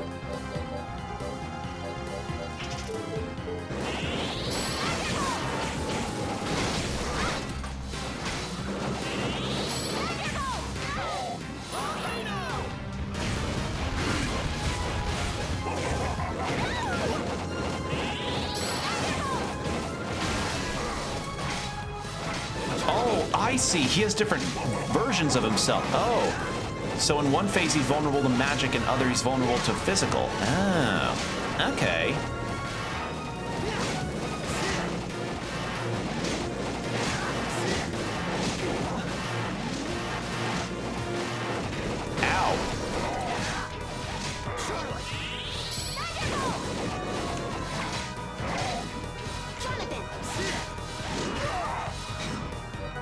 In order to use my Nen ability, the oxygen particles around me must be forming a 90-degree angle, and I must be walking backwards while drinking a cup of hot coffee. I would be so scared if Togashi ever made a TTRPG. If Togashi ever made a tabletop role-playing game, I would be so scared about what the fuck his own spell system would be like. Or the modifiers for stats, you know? To activate my Nen ability, I have to stub my pinky toe specifically on a coffee table made out of mahogany, and my opponent has to be at an adjacent 30-degree angle from my position, not from my pinky's position, while he's sitting under an air vent so that everything can be silent for 2.7 seconds while the assassination takes place. That's what a Nen ability fucking feels like. That's what the latest arc feels like. Like, I love you, Togashi, but what the fuck? Like, I know that you like to up the ante with interesting powers, but some of it does come across as very JoJo's in their arbitrary activations and capabilities.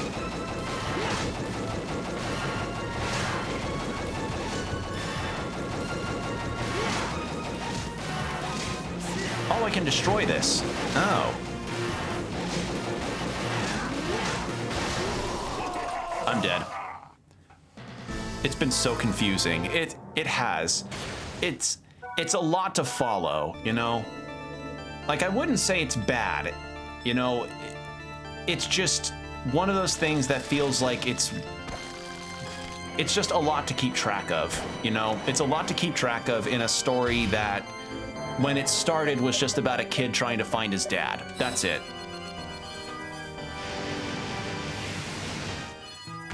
So, there you go. There's my review. Hunter x Hunter latest arc.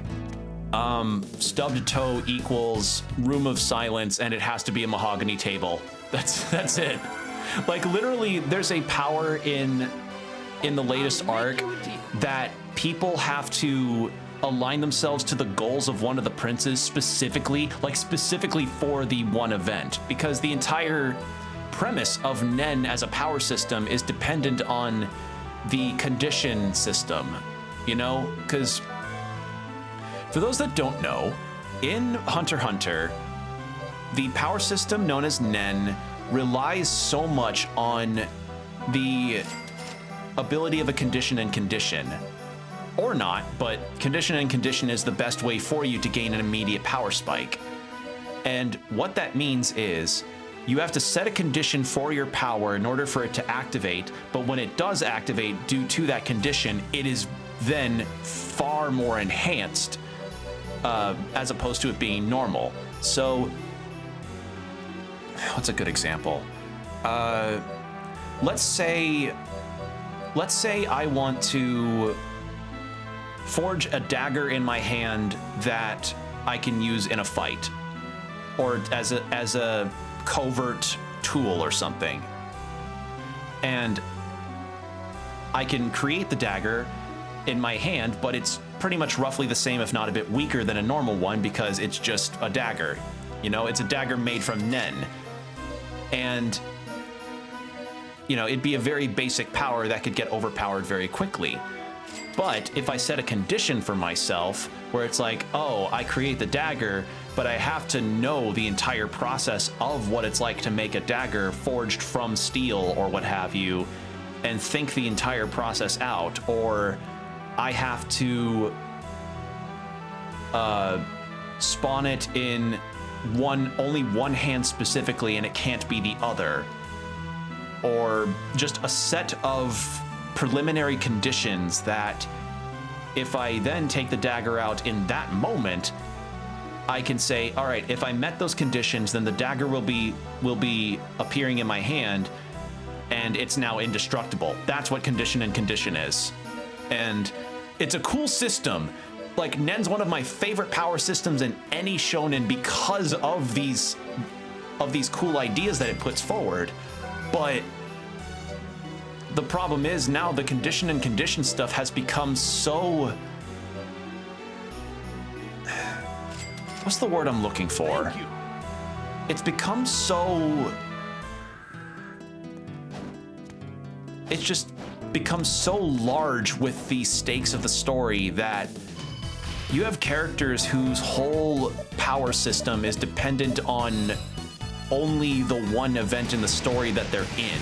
You know, like, because the current arc takes place on a ship during a really important succession war in a royal family, you have characters that go like, oh, we have to protect, I've created a power of Nen in order for us to protect our prince just for this moment, because after this my power will be completely useless. Or even before that, my power will be completely useless. Yu-Gi-Oh! Coded? Yeah. Combo, you just nailed it. It is like a modern Yu-Gi-Oh! Card description in the form of a power system. That's exactly what it is. That's exactly what it is.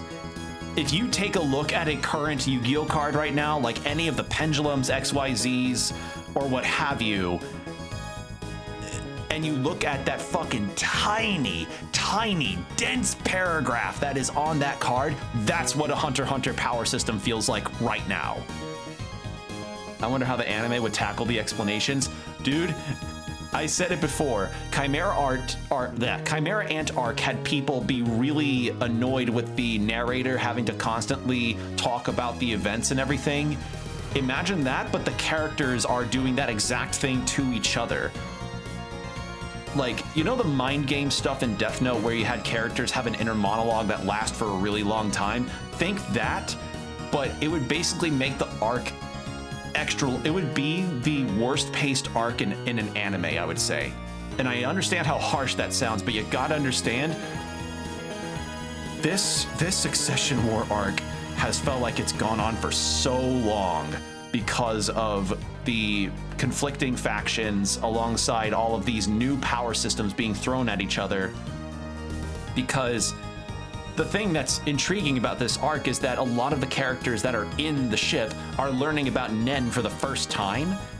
So a lot of this has to be explained to them, and then they're developing their powers, and then there's also conditions set on said powers, and some characters whose powers are developing out of the blue. Ugh. I love Hunter x Hunter, don't get me wrong, but I'm like, holy fuck, Jesus Christ, it's so much. All right, let's go kill Death, and then I think that's where I'll stop for the night. Yeah, you're like, I wanted to fight Brawner because he stole the Wi-Fi password to Dracula's castle. You fucker. You fucker. Oh my god.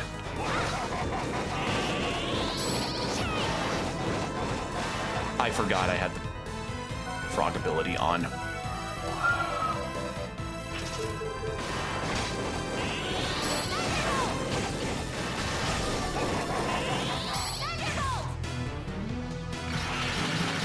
What the fuck? That's new. I see it. I see your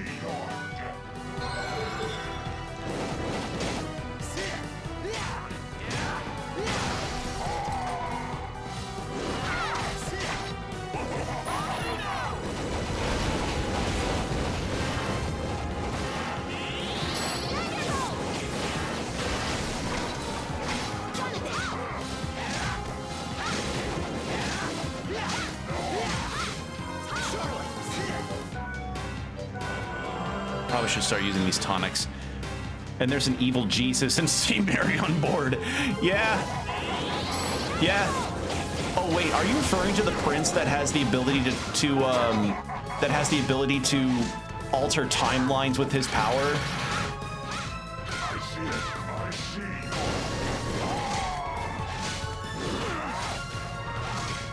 see. Or you? Yeah. Okay. Yeah. Just. Again, love you, Togashi, love your work, but holy fuck. Like, you clearly really want to make a Nen tabletop system, and it shows, dude. Wait, that's cool. Is it the first Castlevania where you play as two characters at once? At once? Yes. Not first time where you have multiple characters to play with. Oh my god, can I please move?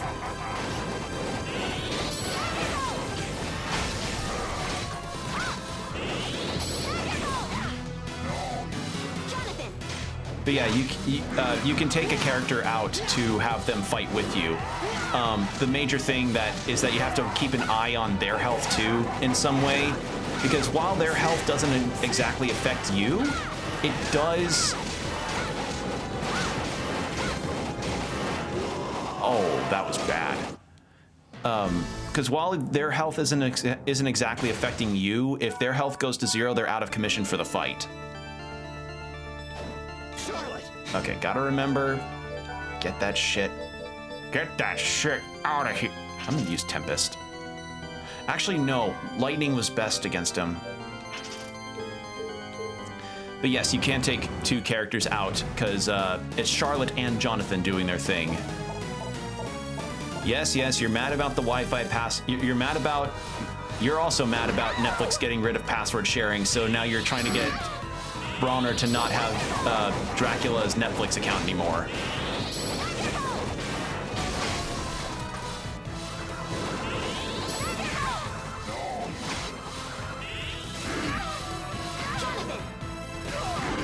Oh my god, please.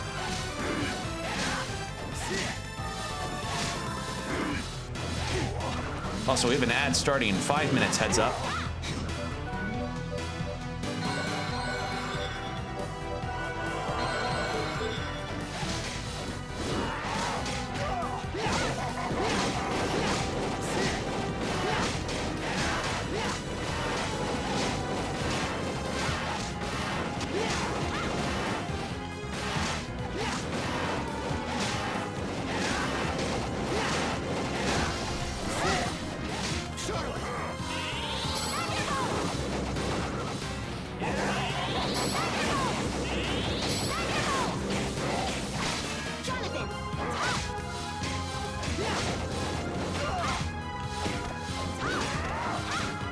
Oh, good lord.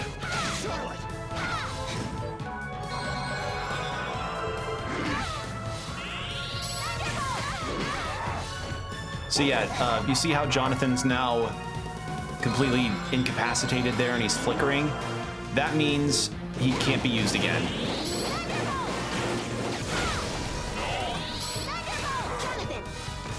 Like, I can still swap to him, I just don't think I can have him out. Oh god.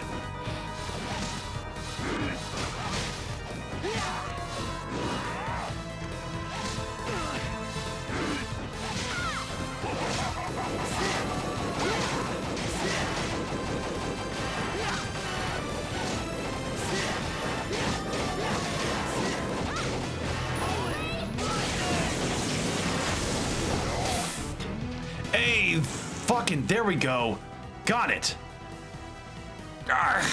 How can someone like you possess such amazing powers? I may not have the whip's power, but I can still kick your ass. I underestimated you. Still, I have my reasons for holding back. Is that your excuse? How typical. Now reign yourself to your fate. Or resign, not reign. Resign yourself to your fate. Know the limits of your power. There still is something I need to do to you two to do for me. Damn it! He ran away. Say, what do you suppose Death meant when he said we still have a task to perform? Forget it. Our task is simple. Beat up all the baddies. No problemo. How can you always have this happy-go-lucky attitude? I'd prefer to call it a positive attitude. Look, stop worrying so much and focus on what we have to do. Defeat Death and Bronner. Got it? What are you gonna do, dig at the ground? Yeah. Okay. Worrying only makes things worse than they really are, right? You got it. You got it. All right. So yeah, I don't know if this is the only Castlevania that you've had two playable characters be out at once, but yeah, this isn't the first time multiple characters have been in the castle doing stuff. All right, so with that said, I'm gonna go back to Wynn to see if he has any more quests for me, and if he doesn't, then I'll probably save and end there. Because we've been going for about 3.5 hours. The ad break's gonna start soon as well, so probably best I do the stop at some point. All right. And say, Eric, there's something I want to ask you. Oh, now his name's back to Eric. So yeah, for those that are just joining, this is a character from Castlevania Bloodlines on the Sega Genesis, Eric Lecard. He and John Morris were two characters that you could pick between to play through Castlevania Bloodlines with. And if I remember right, he used a spear. And as a spear user, he had some other abilities, like being able to... I think he could thrust into the ground and propel himself up to higher platforms. Yeah, that was his ability. So, yeah, I didn't think that there'd be a Bloodlines tie-in, but there is. All right. Sure, what is it? Did my father know the vampire killer would consume his life when he used it? No. We only learned the truth after Dracula was defeated. We found out using magic after noticing John took so long to recover. I see. Jonathan, why do you ask that? Grandfather was already dead by the time I was born. I was wondering if Grandfather gave him the whip knowing the truth about it. Good question. Have no worries. Your grandfather was exceptionally strong, but kind. That's good to hear, right, Jonathan? Yeah. All right, well, I'm probably gonna let the ad break run and then we'll go, oh. We'll read this dialogue after the ad break, so get some water, stretch whatever you need to do, BRB.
All right, we're back. So we'll do this dialogue and then we'll end it for the night.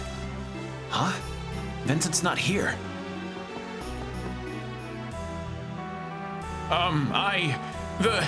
What's wrong? Something bothering you? There was this vampire and Huh? the vampire... What? What happened? The vampire bit me! What? Seriously? What'll I do?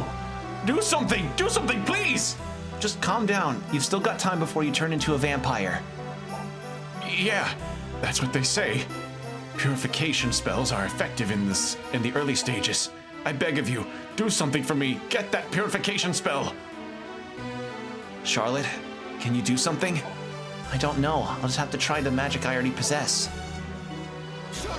Well, we'll figure that out next time, and I may look that up because I feel like that may be related to the healing spell that I don't have yet. But that's gonna be it for now. I'm gonna save again just in case, because I am paranoid and I save. All right. Well, this has been fun. I'm glad we got to hang out and chat for the night and play this really cool game. I really am genuinely liking this game a lot. because I've never played Portrait of Ruin, so I didn't really know what to expect. But yeah, Portrait of Ruin, fun game, good time so far. I like the dynamics between the characters and the tie-ins of Bloodlines. I haven't played Bloodlines yet, but it's cool that it ties back into a game that, you know, is just as old as the Sega Genesis. Because, you know, this is a DS game. So I like the callback. It's cool. Very fun. So yeah, Eric Lecard's daughters, huh? Interesting. I really like this 3D intro too. I wonder what studio did this.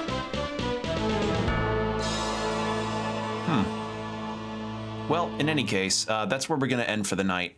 Thank you all for joining me. I really appreciate you all coming by and listening to me rant and bitch about food textures and Hunter x Hunter and Crunchyroll. Always a good time to talk about those things.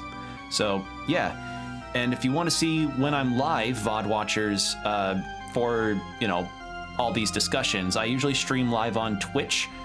My Twitch page should be available in my bio there, and if not, you can find it on my socials as well. My socials, I mostly use Blue Sky to let you all know when I'm live and when my schedule is, you know, usually happening. So keep an eye out there for whenever I am live next. And as for any other announcements happening, I usually am good about making sure you all know if streams ever have to be canceled or if I have to rearrange anything or change games for any reason, so yeah, that's kind of the deal right now. So Blue Sky's the way to go. I don't really have many other socials, and it used to be that I would do Twitter, but I don't use Twitter anymore. I don't remember if I deactivated or deleted my account on there, but I don't use it anymore nonetheless, so yeah. But thank you all for joining me, though. It's been a pleasure as always. So VOD watchers, thank you again. Be sure to stay hydrated, keep your postures checked, have a good time zone wherever you're watching this, and I'll see you next time. Bye.